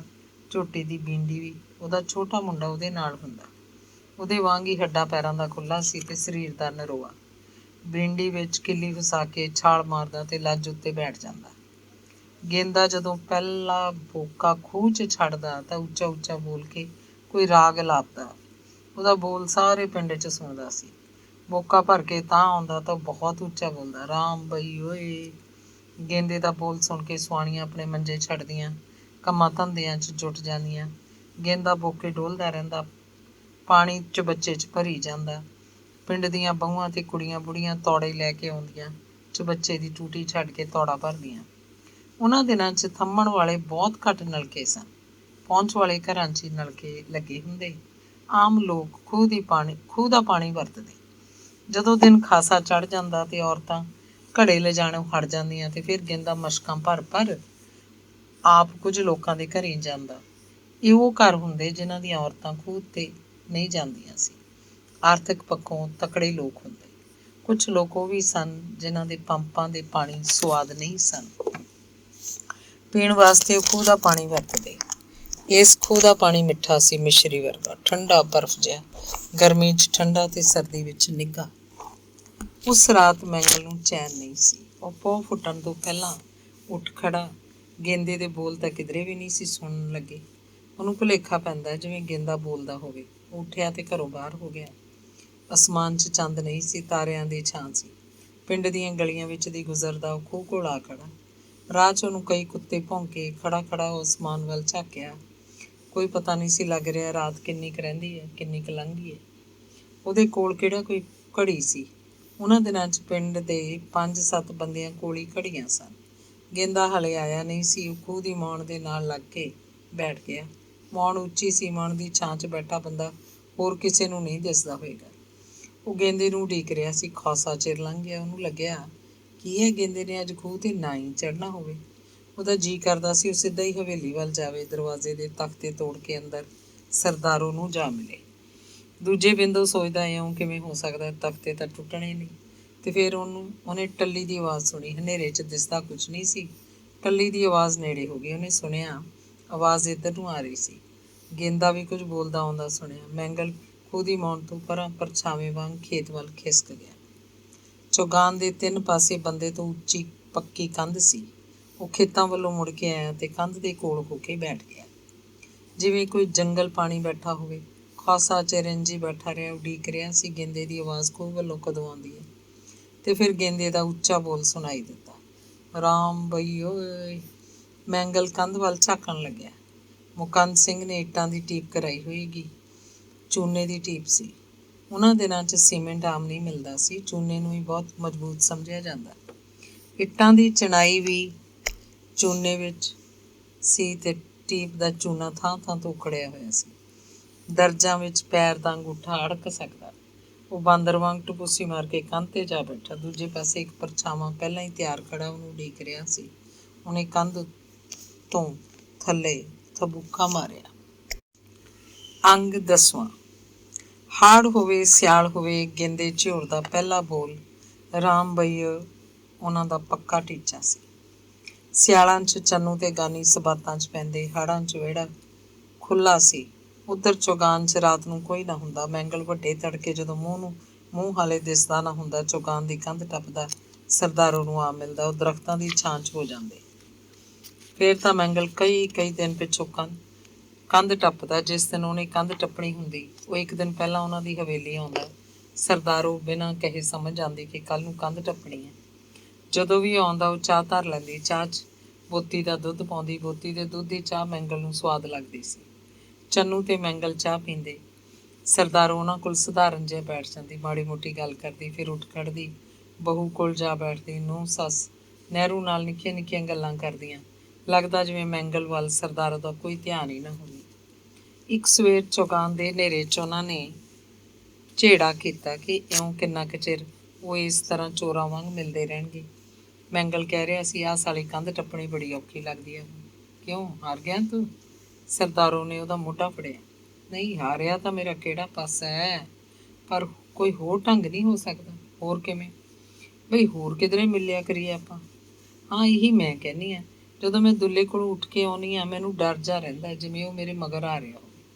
ਜੇ ਕਦੇ ਫੜੇ ਗਏ, ਦੁੱਲੇ ਦਾ ਹਰਖ ਭੈੜਾ ਹੈ, ਮਾਰ ਦੂ ਮੈਨੂੰ ਤਾਂ ਉਹ। ਹੋਰ ਫਿਰ ਕਿਵੇਂ ਕਰੀਏ? ਮੈਂਗਲ ਨੇ ਫਿਕਰ ਕੀਤਾ। ਇੱਕ ਗੱਲ ਮੇਰੇ ਦਿਮਾਗ 'ਚ ਆਉਂਦੀ ਹੈ। ਮੈਂ ਬਾਜੀਗਰਨੀਆਂ ਵਾਲੀ ਕੋਥਲੀ ਲੈ ਲੈਂਦੀ ਹਾਂ। ਪਿੰਡਾਂ 'ਚ ਜਾਇਆ ਕਰੂੰ ਚੀਜ਼ਾਂ ਵੇਚਣ। ਮੈਨੂੰ ਆਉਂਦਾ ਇਹ ਕੰਮ, ਮੇਰੀ ਮਾਂ ਕਰਦੀ ਹੁੰਦੀ ਸੀ। ਫਿਰ ਉੱਧਰ ਹੀ ਕਿਧਰੇ ਟੱਕਰ ਜਿਆ ਕਰਾਂਗੇ। ਹੁਣ ਤਾਂ ਘਰੋਂ ਨਿਕਲਿਆ ਨਹੀਂ ਜਾਂਦਾ, ਸਰਦਾਰੋ ਨੇ ਕਿਹਾ। ਮੈਂਗਲ ਹੱਸਣ ਲੱਗਿਆ। ਹੁਣ ਇਹ ਕੰਮ ਕਰੇਂਗੀ? ਕੀ ਮਾੜਾ? ਨਾਲੇ ਮੇਰਾ ਫੇਰਾ ਤੋਰਾ ਹੋ ਜਾਇਆ ਕਰੂ। ਹਵੇਲੀ 'ਚ ਤਾਂ ਕੈਦਨ ਬਣ ਕੇ ਰਹਿੰਦੀ ਹਾਂ ਮੈਂ। ਨਾ ਕਿਧਰੇ ਆਉਣਾ ਨਾ ਜਾਣਾ। ਪਰ ਕਿੱਥੇ ਮਿਲਿਆ ਕਰਾਂਗੇ? ਵਾਹ ਵੇ ਤੇਰੇ ਖੇਤ ਥੋੜ੍ਹੇ ਨੇ, ਮੱਕੀਆਂ ਕਪਾਹਾਂ ਇੱਖਾਂ ਦੇ ਬਾਜਰਿਆਂ ਦੇ। ਅੱਖ ਬਚਾ ਕੇ ਫਸਲ 'ਚ ਜਾ ਵੜਿਆ ਕਰਾਂਗੇ। ਇਹਦਾ ਮਤਲਬ ਤੈਨੂੰ ਪਹਿਲਾਂ ਵੀ ਗਿਆਨ ਹੈਗਾ ਇਹਨਾਂ ਕੰਮਾਂ ਦਾ। ਬੜੀ ਚਲਾਕ ਹੈ ਨਹੀਂ ਤੂੰ ਤਾਂ। ਸਭ ਤੂੰ ਸਿਖਾਇਆ, ਮੈਨੂੰ ਕਦੋਂ ਪਤਾ ਸੀ ਇਹਨਾਂ ਗੱਲਾਂ ਦਾ? ਪਹਿਲਾਂ ਵੀ ਜਾਂਦੀ ਹੋਏਂਗੀ ਇੱਖਾਂ ਕਪਾਹਾਂ 'ਚ। ਆਹੋ, ਜਾ, ਤੂੰ ਟੱਪਦਾ ਹੁੰਦਾ ਸੀ ਕੰਧਾਂ ਪਹਿਲਾਂ। ਇਹ ਤੈਨੂੰ ਕਿਹਨੇ ਸਿਖਾਇਆ? ਪਰ ਉਹਨਾਂ ਦਾ ਇਹ ਸਿਲਸਿਲਾ ਸਾਲ 6 ਮਹੀਨੇ ਚੱਲ ਸਕਿਆ। ਜਿਸ ਦਿਨ ਸਰਦਾਰੋ ਨੇ ਕੋਥਲੀ ਲੈ ਕੇ ਪਿੰਡਾਂ ਵਿੱਚ ਜਾਣਾ ਹੁੰਦਾ, ਇੱਕ ਦਿਨ ਪਹਿਲਾਂ ਮੈਂਗਲ ਉਹਨਾਂ ਦੀ ਹਵੇਲੀ ਆਉਂਦਾ। ਅੱਗਾ ਪਿੱਛਾ ਦੇਖ ਕੇ ਉਹਨੂੰ ਪਿੰਡ ਦਾ ਨਾਂ ਦੱਸ ਦਿੰਦੀ। ਉਸ ਦਿਨ ਸਵੇਰੇ ਸਵੇਰੇ ਚਾਹ ਪੀ ਕੇ ਘਰੋਂ ਨਿਕਲਦੀ। 2-3 ਪਰਾਂਠੇ ਪਕਾ ਕੇ ਨਾਲ ਲੈ ਜਾਂਦੀ। ਫਿਰ ਗੰਢੇ ਦੀਆਂ ਫਾੜੀਆਂ ਤੇ ਕੋਈ ਅਚਾਰ ਰੱਖ ਲੈਂਦੀ। ਉਸ ਪਿੰਡ ਦੇ ਰਾਹ 'ਚ ਕਿਧਰੇ ਬੈਠਾ ਮੈਂਗਲ ਪਹਿਲਾਂ ਹੀ ਉਹਨੂੰ ਉਡੀਕ ਰਿਹਾ ਹੁੰਦਾ। ਆਮ ਤੌਰ 'ਤੇ ਉਹ ਕਿਸੇ ਉੱਚੀ ਫਸਲ ਨੇੜੇ ਖੜ੍ਹਦਾ। ਫਸਲ ਨਾ ਹੁੰਦੀ ਤਾਂ ਉੱਚੇ ਉੱਚੇ ਸਰਕੜੇ ਦੇ ਝੁੰਬ ਹੁੰਦੇ, ਝਾੜ ਮਲਿਆਂ ਦੀਆਂ ਓਟਾਂ ਹੁੰਦੀਆਂ। ਨਹੀਂ ਤਾਂ ਮੈਂਗਲ ਕਿਸੇ ਦੀ ਸੁੰਨੀ ਝੁੰਬੀ ਪਹਿਲਾਂ ਹੀ ਦੇਖ ਰੱਖਦਾ। ਜਦੋਂ ਪਏ ਆਉਂਦੀ ਦਿਸਦੀ, ਮੈਂਗਲ ਉਹਨੂੰ ਦੂਰੋਂ ਹੀ ਇਸ਼ਾਰਾ ਕਰ ਦਿੰਦਾ। ਕਦੇ ਕਦੇ ਅਜਿਹਾ ਹੁੰਦਾ ਕਿ ਸਰਦਾਰੋ ਪਛੜ ਕੇ ਆਉਂਦੀ। ਉਹ ਮੀਲ ਵਾਂਗ ਗੱਡਿਆ ਖੜਾ ਸੁੱਕ ਜਾਂਦਾ, ਮਨ 'ਚ ਹੀ ਉਹਨੂੰ ਗਾਲਾਂ ਕੱਢਦਾ। ਕਦੇ ਅਜਿਹਾ ਵੀ ਹੁੰਦਾ ਕਿ ਪਹਿਲਾਂ ਲੰਘ ਜਾਂਦੀ ਤੇ ਮੈਂਗਲ ਪਿੱਛੋਂ ਆ ਕੇ ਦੁਪਹਿਰ ਤੱਕ ਖੜਾ ਰਹਿੰਦਾ। ਉਹ ਮਿਲ ਹੀ ਨਾ ਸਕਦੇ। ਪਿੰਡ 'ਚ ਬੜੀ ਸਰਦਾਰੋਂ ਪਤਾ ਨਹੀਂ ਕਦੋਂ ਮੁੜਦੀ। ਕਦੇ ਕਦੇ ਖੇਤਾਂ 'ਚ ਇੱਧਰ ਉੱਧਰ ਬੰਦੇ ਫਿਰਦੇ ਦਿਸਦੇ ਤੇ ਇਕੱਠੇ ਹੋ ਨਾ ਸਕਦੇ। ਉਹਨਾਂ ਦੀਆਂ ਦੇਹਾਂ ਕੰਬਣ ਲੱਗੀਆਂ ਕਿਤੇ ਫੜੇ ਨਾ ਜਾਈਏ। ਉਸ ਦਿਨ ਉਹ ਬਿਨਾਂ ਮਿਲੇ ਵਾਪਸ ਆ ਜਾਂਦੇ। ਇੱਕ ਦਿਨ ਪਹੇ ਤੋਂ ਦੂਰ ਪਰੇ ਇੱਕ ਸੁੰਨੀ ਝੁੰਬੇ ਵਿੱਚੋਂ ਬੈਠੇ ਪਰੌਂਠੇ ਖਾ ਰਹੇ ਸੀ। ਕੋਲ ਦੀ ਨਿੱਤਰੇ ਹੋਏ ਪਾਣੀ ਦਾ ਖਾਲ ਵਗਦਾ ਸੀ। ਮੈਂਗਲ ਹੱਸਣ ਲੱਗਿਆ। ਆ ਘੱਗਰੀ ਪਾ ਕੇ ਤਾਂ ਤੂੰ ਬਾਂਦਰੀ ਜੀ ਲੱਗਦੀ ਆ। ਸੁੱਥਣ ਕੁੜਤੀ ਪਾਇਆ ਕਰ। ਸਿਰ ਦੇ ਵਾਲਾਂ ਦੀਆਂ ਇੰਨੀਆਂ ਮਿੱਡੀਆਂ ਵੀ ਨਾ ਕਰਿਆ ਕਰ। ਸਿਰ ਨੂੰ ਐਨ ਮੜ ਲੈਣੀ ਆ ਖਿੱਦੋ ਉਹਨੂੰ। ਫਿਰ ਕੀ ਹੋ ਜੂ? ਫਿਰ ਜੱਟੀ ਲੱਗਿਆ ਕਰੇਂਗੀ। ਜੱਟੀਆਂ ਵਾਂਗ ਰਿਹਾ ਕਰ। ਹੁਣ ਵੀ ਤਾਂ ਜੱਟੀ ਆ, ਜਿਹੜੀ ਜੱਟ ਮਗਰ ਤੁਰੀ ਫਿਰਦੀ ਆ। ਉਹ ਵੀ ਹੱਸੀ। ਦੋਵੇਂ ਹੀ ਹੰਬੇ ਪਏ ਸਨ। ਫਿਰ ਇੱਕ ਦਿਨ ਸਰਦਾਰੋ ਬੋਲੀ, ਇਹ ਨਿੱਤ ਦਾ ਕੁੱਤਖਾਨਾ ਮੁਕਾ ਕਿਉਂ ਨਹੀਂ ਦਿੰਦਾ ਮੈਂਗਲਾ? ਕਿਵੇਂ ਮੁੱਕੂਗਾ? ਮੈਨੂੰ ਲੈ ਚੱਲ ਕਿਧਰੇ, ਕਿਤੇ ਵੀ ਲੈ ਜਾ। ਮੈਨੂੰ ਇਸ ਬੁੜੇ ਦੀ ਕੈਦ ਚੋਂ ਛੁਡਾ ਦੇ। ਆਪਾਂ ਕੋਈ ਕੰਮ ਕਰ ਲਾਂਗੇ, ਰੋਟੀ ਖਾਈ ਜਾਵਾਂਗੇ। ਮੈਂ ਤੇਰੀ ਬਾਂਦੀ ਬਣ ਕੇ ਰਹੂੰਗੀ। ਅੱਛਾ ਇਹ ਗੱਲ ਹੈ। ਮੈਂਗਲ ਸੋਚਾਂ 'ਚ ਪੈ ਗਿਆ। ਫਿਰ ਬੋਲਿਆ, ਚੰਗਾ ਠੀਕ ਹੈ, ਕਰਦੇ ਹਾਂ ਫਿਰ ਕੋਈ ਹੀਲਾ। ਹਾੜ ਸਾਉਣ ਦਾ ਮਹੀਨਾ ਸੀ। ਅਸਮਾਨ ਨੂੰ ਬਦਾਮੀ ਖੱਕ ਚੜ੍ਹੀ ਹੋਈ ਸੀ। ਪਹਿਲਾਂ ਤਾਂ ਸਵੇਰੇ ਸਵੇਰੇ ਲੱਗਿਆ ਸੀ ਜਿਵੇਂ ਬੱਦਲ ਹੋਣ। ਉਮੀਦ ਸੀ ਮੀਂਹ ਦਾ ਢਾਣਸ ਬਣਦਾ ਜਾ ਰਿਹਾ, ਪਰ ਫਿਰ ਆਕਾਸ਼ ਗੁੰਮਸੁੰਮ ਹੋ ਗਿਆ। ਹਨੇਰੀ ਵਗੀ ਤੇ ਅਸਮਾਨ ਉੱਤੇ ਜਾ ਕੇ ਠਹਿਰ ਗਈ। ਫਿਰ ਹਵਾ ਬੰਦ ਹੋ ਗਈ। ਪੂਰਾ ਹੁਮਸ। ਸਾਹ ਮਸਾਂ ਆਉਂਦਾ। ਪਿੰਡੇ 'ਚੋਂ ਮੁੜਕੇ ਦੀਆਂ ਤਤੀਰੀਆਂ ਫੁੱਟਦੀਆਂ। 15 ਕੁ ਦਿਨ ਪਹਿਲਾਂ ਥੋੜ੍ਹੀ ਜਿਹੀ ਬਾਰਿਸ਼ ਹੋਈ ਸੀ। ਠੰਡੀ ਹਵਾ ਵਗੀ ਸੀ। ਲੋਕਾਂ ਨੂੰ ਸੁੱਖ ਦਾ ਸਾਹ ਆਇਆ ਸੀ। ਪਰ ਫਿਰ ਆਹ ਹਾਲ ਹੋ ਗਿਆ। ਮੱਕੀਆਂ ਤੇ ਕਪਾਹਾਂ ਖੜੀਆਂ ਖੜੀਆਂ ਕੁਮਲਾ ਰਹੀਆਂ ਸਨ। ਕਿਸਾਨਾਂ ਨੂੰ ਫਸਲਾਂ ਉੱਤੇ ਤਰਸ ਆਉਂਦਾ। ਉਹ ਰੱਬ ਨੂੰ ਗਾਲਾਂ ਕੱਢਦੇ, ਪਤਿਆਰਾ ਮੇਰਾ ਹੁਣ ਇਦੋਂ ਪਿੱਛੋਂ ਕਦੋਂ ਵਰੇਂਗਾ? ਰੱਬ ਵੀ ਮੇਰਾ ਸਾਲਾ ਬਦਲੇ ਲੈਂਦਾ ਗਿਣ ਗਿਣ। ਸਰਦਾਰੋਂ ਨੇ ਸਵੇਰੇ ਸਦਿਆਂ ਉੱਠ ਕੇ ਪਰੌਂਠੇ ਪਕਾਏ। ਉਸ ਦਿਨ ਦੁੱਗਣੇ ਪਕਾਏ। ਅੰਬ ਦਾ ਅਚਾਰ ਰੱਖ ਲਿਆ ਤੇ ਗੰਢੇ। ਉਹ ਹਮੇਸ਼ਾ ਵਾਂਗ ਤਿਆਰ ਹੋਈ। ਕੋਥਲੀ ਮੋਢੇ ਰੱਖੀ ਤੇ ਤੂਤ ਦੀ ਛਿਟੀ ਲੈ ਕੇ ਚੱਲ ਪਈ। ਜਾਣ ਲੱਗੇ ਨੇ ਚੰਨੂ ਤੇ ਗਾਨੀ ਨਾਲ ਗੱਲਾਂ ਕੀਤੀਆਂ। ਨਹਿਰੂ ਨੂੰ ਕੱਛਾਂ ਤੋਂ ਚੁੱਕ ਕੇ ਪਿਆਰ ਕੀਤਾ। ਪੁੱਛਿਆ, ਤੇਰੇ ਵਾਸਤੇ ਕੀ ਲੈ ਕੇ ਆਵਾਂ? ਉਹ ਟਿੱਬੇ ਜਾ ਕੇ ਸਿੱਧਾ ਰੋਡੂ ਸ਼ਾਹ ਦੇ ਸਟੇਸ਼ਨ ਪਹੁੰਚੇ। ਲੋਹੇ ਦੇ ਬੈਂਚ ਉੱਤੇ ਉੱਕ ਵਾਂਗ ਬੈਠਾ ਮੈਂਗਲ ਉਹਨੂੰ ਉਡੀਕ ਰਿਹਾ ਸੀ। ਉਹਨਾਂ ਨੇ ਛੇਤੀ ਛੇਤੀ 2-4 ਗੱਲਾਂ ਕੀਤੀਆਂ। ਫਿਰ ਅੱਡ ਅੱਡ ਬੈਂਚਾਂ 'ਤੇ ਜਾ ਬੈਠੇ। ਟਿਕਟਾਂ ਮਿਲਣ ਦੀ ਘੰਟੀ ਖੜਕੀ ਤਾਂ ਮੈਂਗਲ 2 ਟਿਕਟਾਂ ਬਠਿੰਡੇ ਦੀਆਂ ਲੈ ਆਇਆ। ਅੱਧੇ ਘੰਟੇ ਬਾਅਦ ਗੱਡੀ ਆ ਗਈ। ਉਹ ਚੁੱਪ ਚੁਪੀਤੇ ਹੀ 2 ਡੱਬਿਆਂ 'ਚ ਚੜ੍ਹ ਗਏ, ਜਿਵੇਂ ਇੱਕ ਦੂਜੇ ਨੂੰ ਜਾਣਦੇ ਹੀ ਨਾ ਹੋਣ। ਮੈਂਗਲ ਨੇ ਨਿਗਾਹ ਮਾਰੀ। ਉਹਨਾਂ ਦੇ ਪਿੰਡ ਦਾ ਨਾ ਕੋਈ ਚੜ੍ਹਿਆ ਸੀ ਤੇ ਨਾ ਕੋਈ ਉਤਰਿਆ ਸੀ। ਇਹ 12 ਵਜੇ ਵਾਲੀ ਗੱਡੀ ਸੀ। ਰਾਮਪੁਰਾ ਫੂਲ ਜਾ ਕੇ ਉਹ ਇੱਕ ਡੱਬੇ 'ਚ ਹੋ ਗਏ। ਇਸ ਡੱਬੇ 'ਚ ਟਾਵੀਂ ਟਾਵੀਂ ਸਵਾਰੀ ਬੈਠੀ ਸੀ। ਕਰਸਾਹ ਦੀ ਰੁੱਤ ਸੀ। ਉਹ ਸਭ ਬੌਂਦਲੇ 'ਚ ਬੈਠੇ ਸਨ। ਡੱਬੇ ਦੇ ਪੱਖੇ ਬੰਦ ਸਨ। ਸਰਦਾਰੋਂ ਨੇ ਕੋਥਲੀ ਵਿੱਚੋਂ ਸੁੱਥਣ ਕੁੜਤੀ ਕੱਢੀ। ਗੁਸਲਖਾਨੇ 'ਚ ਜਾ ਕੇ ਘੱਗਰੀ ਲਾਹਤੀ। ਘੱਗਰੀ ਵਾਲੀ ਉੱਚੀ ਜਿਹੀ ਕੁੜਤੀ ਵੀ। ਸੁੱਥਣ ਕੁੜਤੀ ਪਹਿਨ ਲਈ। ਉਸ ਦਿਨ ਉਹਨੇ ਆਪਣੇ ਸਿਰ ਦੀਆਂ ਮਿੱਡੀਆਂ ਵੀ ਘੱਟ ਕੀਤੀਆਂ ਸੀ।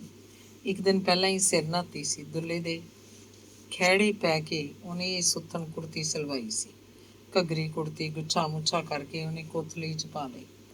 ਨਵੇਂ ਨਕੋਰ ਚੁੰਨੀ ਕੱਢ ਕੇ ਸਿਰ 'ਤੇ ਲੈ ਲਈ। ਇਹ ਚੁੰਨੀ ਉਸੇ ਤਰ੍ਹਾਂ ਦੀ ਸੀ ਜਿਹੋ ਜਿਹੀਆਂ ਚੁੰਨੀਆਂ ਥੰਮਣ ਵਾਲੇ ਪਿੰਡ ਦੀਆਂ ਆਮ ਜਨਾਨੀਆਂ ਆਪਣੇ ਸਿਰਾਂ 'ਤੇ ਰੱਖਦੀਆਂ ਸੀ। ਖੜੀ ਹੋ ਕੇ ਕਹਿਣ ਲੱਗੀ, ਕਿਉਂ ਲੱਗਦੀਆਂ ਨਾ ਹੁਣ ਜੱਟੀ? ਉਹ ਮੈਂਗਲ ਦੇ ਕੰਨ 'ਚ ਬੋਲੀ ਸੀ। ਮੈਂਗਲ ਨੇ ਹੈਰਾਨੀ ਨਾਲ ਪੁੱਛਿਆ, ਇਹ ਕੱਪੜੇ ਕਦੋਂ ਬਣਵਾ ਲਏ ਸੀ ਤੂੰ? ਜਿੱਦਣ ਤੂੰ ਕਹਿ ਦਿੱਤਾ ਸੀ, ਦੂਜੇ ਦਿਨ ਹੀ ਆ ਗਏ ਇਹ ਕੱਪੜੇ। ਫਿਰ ਤਾਂ ਤੂੰ ਯਾਦ ਰੱਖੀ ਮੇਰੀ ਗੱਲ। ਹੋਰ ਤੂੰ ਖੁਸ਼ ਚਾਹੀਦਾ ਮੇਰੇ ਜੱਟਾ? ਕੋਥਲੀ ਵਿੱਚੋਂ ਸਰਦਾਰੋ ਨੇ ਨੋਟਾਂ ਦੀ ਕਾਫੀ ਵੱਡੀ ਥੈਲੀ ਕੱਢੀ ਤੇ ਆਪਣੀ ਕੁੜਤੀ ਦੀ ਅੰਦਰਲੀ ਜੇਬ 'ਚ ਪਾ ਲਈ।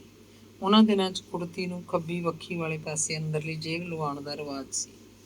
ਇੰਨੇ ਨੋਟ ਇਹ ਕਿੱਥੋਂ ਲਏ ਨੇ ਤੂੰ? ਮੈਂਗਲ ਹੈਰਾਨ ਸੀ। ਜਿੰਨੇ ਸੀ ਬੁੜੇ ਕੰਜਰ ਦੀ ਜੇਬ 'ਚ ਸਭ ਕੱਢ ਲਿਆਈ। ਉਹ ਤਾਂ ਇਕੱਲਾ ਚਾਦਰਾ ਪਾਈ ਚੁਬਾਰੇ ਤੋਂ ਬਾਹਰ ਬੈਠਾ ਸੀ। ਪਿੰਡੇ ਨੂੰ ਸਮੋਸੇ ਦੀ ਝੱਲ ਮਾਰਦਾ। ਕੁੜਤਾ ਉਹਦਾ ਅੰਦਰ ਸੀ, ਚੁਬਾਰੇ 'ਚ ਕਿੱਲੇ ਉੱਤੇ ਲਮਕਦਾ। ਜਦੋਂ ਕਿਸੇ ਸਟੇਸ਼ਨ 'ਤੇ ਗੱਡੀ ਰੁਕਦੀ, ਲੋਕਾਂ ਦੇ ਸਾਹ ਵੀ ਰੁਕ ਜਾਂਦੇ। ਚੱਲਦੀ ਗੱਡੀ 'ਚ ਹਵਾ ਦੇ ਫਰਾਟੇ ਆਉਂਦੇ। ਕੁਝ ਆਰਾਮ ਰਹਿੰਦਾ। ਪਰ ਮੈਂਗਲ ਤੇ ਸਰਦਾਰੋ ਨੂੰ ਗਰਮੀ ਸਰਦੀ ਦਾ ਕੋਈ ਅਹਿਸਾਸ ਨਹੀਂ ਸੀ। ਉਹ ਤਾਂ ਬਸ ਸੋਚਾਂ ਦੇ ਘੋੜਿਆਂ ਉੱਤੇ ਸਵਾਰ ਸਨ ਤੇ ਗੱਡੀ ਦੀ ਰਫ਼ਤਾਰ ਤੋਂ ਵੀ ਤੇਜ਼ ਕਿਧਰੇ ਦੂਰ ਉੱਡੇ ਜਾ ਰਹੇ ਸਨ। ਉਹ ਇੱਕ ਜਹਾਨ ਛੱਡ ਆਏ ਸਨ। ਦੂਜਾ ਜਹਾਨ ਪਤਾ ਨਹੀਂ ਕਿੱਥੇ ਸੀ ਤੇ ਕਿਹੋ ਜਿਹਾ ਸੀ। ਸੱਚਮੁੱਚ ਉਹਨਾਂ ਨੂੰ ਕੋਈ ਪਤਾ ਨਹੀਂ ਸੀ ਕਿ ਉਹ ਕਿੱਥੇ ਜਾ ਰਹੇ ਹਨ। ਬਸ ਉਹ ਤਾਂ ਜਾ ਰਹੇ ਸਨ। ਸੁਪਨਿਆਂ ਦੇ ਖੰਭ ਬੜੀ ਤੇਜ਼ੀ ਨਾਲ ਫੜਫੜਾਉਂਦੇ। ਉਹ ਜਿੱਥੇ ਵੀ ਜਾਣਗੇ ਇਹ ਉਹਨਾਂ ਦੀ ਆਪਣੀ ਦੁਨੀਆ ਹੋਏਗੀ। ਇਸ ਦੁਨੀਆ 'ਚੋਂ ਫੇਫੜੇ ਭਰ ਭਰ ਸਾਹ ਲਿਆ ਕਰਨਗੇ। ਬਠਿੰਡਾ ਆਉਣ ਵਾਲਾ ਸੀ। ਸਰਦਾਰੋ ਬਾਰੀ ਕੋਲ ਆ ਖੜੀ। ਦਰਖਤ ਪਿਛਾਂਹ ਨੂੰ ਬਹੁਤ ਤੇਜ਼ ਭੱਜੇ ਜਾ ਰਹੇ ਸਨ। ਰਾਹ 'ਚ ਉੱਚੇ ਉੱਚੇ ਟਿੱਬੇ ਆਉਂਦੇ, ਕਦੇ ਕਦੇ ਮਲੇ ਝਾੜੀਆਂ ਦਾ ਅੰਨਾ ਜੰਗਲ ਵੀ। ਉਹਨੇ ਆਪਣੀ ਕੋਥਲੀ ਬੈਂਚ ਤੋਂ ਮਲਕ ਦੇ ਕੇ ਚੁੱਕੀ ਤੇ ਦੁਬਾਰਾ ਬਾਰੀ 'ਚ ਜਾ ਖੜੀ। ਮੈਂਗਲ ਹੈਰਾਨ ਸੀ, ਗੁੱਜਾ ਗੁੱਜਾ ਹੱਸਦਾ ਵੀ ਸੀ। ਇਹ ਕੀ ਕਰਦੀ ਫਿਰਦੀ ਹੈ? ਜਦੋਂ ਝਾੜੀਆਂ ਦਾ ਇੱਕ ਝੁੰਡ ਜਿਹਾ ਆਇਆ, ਉਹਨੇ ਆਪਣੀ ਕੋਥਲੀ ਦੂਰ ਵਗਾਹ ਮਾਰੀ ਤੇ ਭੱਜ ਕੇ ਆ ਕੇ ਮੈਂਗਲ ਕੋਲ ਬੈਠ ਗਈ। ਬੋਲੀ, ਮੁੱਕਿਆ ਸਿਆਪਾ ਕੋਥਲੀ ਦਾ। ਹੁਣ ਕੋਈ ਐ ਨਹੀਂ ਆਖੂ ਵੀ ਮੈਂ ਬਾਜੀ ਕਰਨੀ ਹੈ। ਡੱਬੇ 'ਚ ਬੈਠੇ ਦੂਜੇ 5-4 ਬੰਦੇ ਪਰਲੇ ਪਾਸੇ ਸਨ। ਉਹ ਸਭ ਪਰਾਂ ਖਿੜਕੀਆਂ ਵਿੱਚ ਦੀ ਬਾਹਰ ਝਾਕ ਰਹੇ ਸਨ। ਕਿਸੇ ਨੂੰ ਕੋਈ ਪਤਾ ਨਹੀਂ ਲੱਗਿਆ ਸੀ ਕਿ ਉਸ ਔਰਤ ਨੇ ਗੱਡੀ 'ਚੋਂ ਬਾਹਰ ਕੀ ਸੁੱਟਿਆ। ਉਹ ਬਠਿੰਡੇ ਉਤਰ ਗਏ। ਮੁਸਾਫਰਖਾਨੇ 'ਚ ਜਾ ਕੇ ਪਰੌਂਠੇ ਖਾਣ ਲੱਗੇ। ਉਹਨਾਂ ਨੂੰ ਬਹੁਤ ਜ਼ੋਰ ਦੀ ਭੁੱਖ ਲੱਗੀ ਹੋਈ ਸੀ। ਪਰੌਂਠੇ ਸਵਾਦ ਲੱਗ ਰਹੇ ਸੀ। ਉਸ ਸਮੇਂ ਦੁਪਹਿਰ ਢਲ ਚੁੱਕੀ ਸੀ। ਮਨਾਂ ਹੀ ਮਨਾਂ 'ਚੋਂ ਦੋਵੇਂ ਬਿਨਾਂ ਖੰਭਾਂ ਤੋਂ ਉੱਡ ਰਹੇ ਸਨ। ਬਸ ਡਰ ਇੱਕੋ ਸੀ ਕਿ ਕਿਧਰੇ ਕੋਈ ਉਹਨਾਂ ਦੇ ਪਿੰਡ ਦਾ ਬੰਦਾ ਉਹਨਾਂ ਨੂੰ ਵੇਖ ਨਾ ਲਏ। ਉਹ ਮੁਸਾਫਰਖਾਨੇ 'ਚ ਬਹੁਤਾ ਚਿਰ ਨਹੀਂ ਬੈਠੇ ਤੇ ਨਾ ਹੀ ਬਾਜ਼ਾਰ 'ਚ ਗਏ। ਬਾਜ਼ਾਰ ਵਿੱਚ ਤਾਂ ਕੋਈ ਨਾ ਕੋਈ ਉਹਨਾਂ ਨੂੰ ਦੇਖ ਹੀ ਲਏਗਾ। ਥੰਮਣ ਵਾਲੇ ਦਾ ਨਾਂ ਸੀ। ਬਾਜ਼ਾਰ 'ਚ ਜ਼ਰੂਰ ਕੋਈ ਬੰਦਾ ਸਰਦਾਰੋ ਦੀ ਰਿਸ਼ਤੇਦਾਰੀ 'ਚੋਂ ਫਿਰਦਾ ਹੋ ਸਕਦਾ ਹੈ, ਅਬੋਹਰ ਦਾ ਹੋ ਸਕਦਾ ਹੈ, ਗਿੱਦੜਬਾਹੇ ਦਾ ਹੋਊਗਾ ਜਾਂ ਭਾਈ ਰੂਪੇ ਦਾ ਵੀ। ਸਰਦਾਰੋ ਨੂੰ ਲੱਗਦਾ ਜਿਵੇਂ ਸਾਰੀ ਦੁਨੀਆ ਉਹਨੂੰ ਜਾਣਦੀ ਹੋਵੇ। ਉਹ ਮੁਸ਼ਕਿਲ ਨਾਲ ਹੀ ਕਿਧਰੇ ਲੁਕ ਛਿਪ ਕੇ ਰਹਿ ਸਕੇਗੀ। ਮੁਸਾਫਰਖਾਨਾ ਛੱਡ ਕੇ ਉਹ ਪਲੇਟਫਾਰਮ ਦੇ ਇੱਕ ਬੈਂਚ ਉੱਤੇ ਆ ਬੈਠੇ। ਇਸ ਬੈਂਚ ਉਤਲਾ ਪੱਖਾ ਬੰਦ ਸੀ, ਇਸੇ ਕਰਕੇ ਇੱਥੇ ਇੱਕ ਦੋ ਬੰਦੇ ਹੀ ਬੈਠੇ ਸਨ। ਦੂਜੀਆਂ ਬੈਂਚਾਂ ਉੱਤੇ ਪਾਸਾ ਮਾਰਨ ਨੂੰ ਥਾਂ ਨਹੀਂ ਸੀ। ਉਹਨਾਂ ਬੈਂਚਾਂ ਦੇ ਪੱਖੇ ਫਰਾਟੇ ਨਾਲ ਚੱਲ ਰਹੇ ਸਨ। ਸਰਦਾਰੂ ਉੱਥੇ ਬੈਠੀ ਰਹੀ ਤੇ ਮੈਂਗਲ ਜਾਖਲ ਦੀਆਂ 2 ਟਿਕਟਾਂ ਲੈ ਆਇਆ। ਜਾਖਲ ਜਾ ਕੇ ਉਹ ਕੀ ਕਰਨਗੇ ਉਹਨਾਂ ਨੂੰ ਪਤਾ ਨਹੀਂ ਸੀ। ਉਹ ਤਾਂ ਬਸ ਦੂਰ ਭੱਜ ਜਾਣਾ ਚਾਹੁੰਦੇ ਸਨ, ਜਿੱਥੇ ਉਹਨਾਂ ਨੂੰ ਕੋਈ ਨਾ ਜਾਣਦਾ ਹੋਵੇ। ਜਾਖਲ ਪਹੁੰਚ ਕੇ ਉਹਨਾਂ ਨੂੰ ਰਾਤ ਪੈ ਗਈ। ਹੁਣ ਕਿੱਧਰ ਜਾਣ? ਸਟੇਸ਼ਨ ਤੋਂ ਬਾਹਰ ਢਾਬਿਆਂ ਵਾਲੇ ਸਨ। ਇੱਕ ਢਾਬੇ ਤੋਂ ਉਹਨਾਂ ਨੇ ਰੋਟੀ ਖਾਧੀ, ਦੁੱਧ ਪੀਤਾ। ਬਾਬੂ ਤੋਂ ਪੁੱਛਿਆ। ਇੱਕ ਗੱਡੀ ਰਾਤ ਦੇ 11 ਵਜੇ ਆਉਣੀ ਸੀ। ਇਹ ਗੱਡੀ ਦਿੱਲੀ ਤੋਂ ਧੂਰੀ ਤੱਕ ਜਾਂਦੀ ਤੇ ਸ਼ਾਇਦ ਗਾਂਹ ਵੀ। ਕਿੱਧਰੋਂ ਵੀ ਕੋਈ ਗੱਡੀ ਆਉਂਦੀ, ਉਹਨਾਂ ਨੇ ਚੜ੍ਹ ਜਾਣਾ ਸੀ। ਉਹਨਾਂ ਨੇ ਧੂਰੀ ਦੀਆਂ 2 ਟਿਕਟਾਂ ਲੈ ਲਈਆਂ।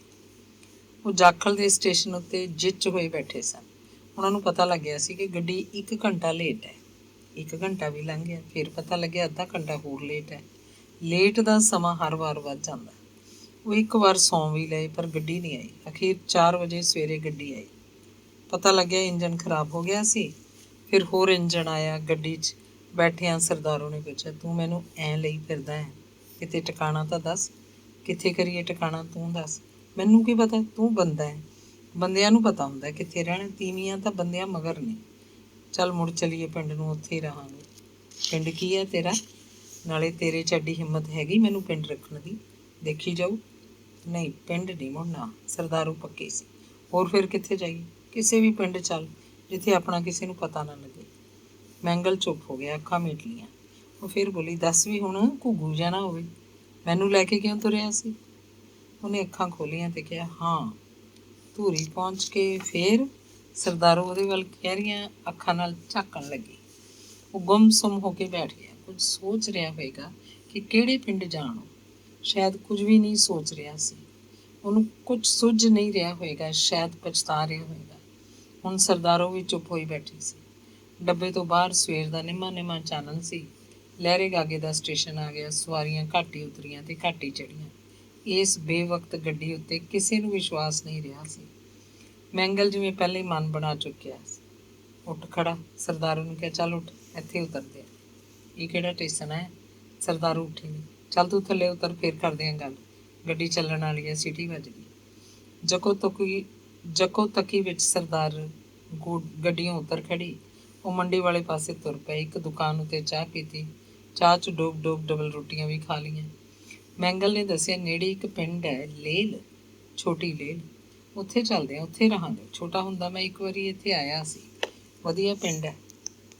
ਧੌਂਕੜ ਤੇ ਮੈਂ ਆਈ ਸੀ। ਇੱਥੋਂ 2 ਊਠ ਖਰੀਦੇ ਸੀ ਅਸੀਂ। ਬਾਹਲੇ ਸਾਲ ਹੋ ਗਏ। ਹੁਣ ਮੈਨੂੰ ਕੌਣ ਜਾਣਦਾ ਹੋਊ ਇੱਥੇ? ਉਦੋਂ ਉਹਨਾਂ ਨੂੰ ਕੋਈ ਪਤਾ ਨਹੀਂ ਸੀ ਵੀ ਅਸੀਂ ਕਿੱਥੋਂ ਦੇ ਹਾਂ। ਲੋਕ ਰੁੱਖਾ ਬੋਲਦੇ ਨੇ ਪਰ ਵਿੱਚੋਂ ਚੰਗੇ ਹੈ। ਧੰਨਵਾਦ।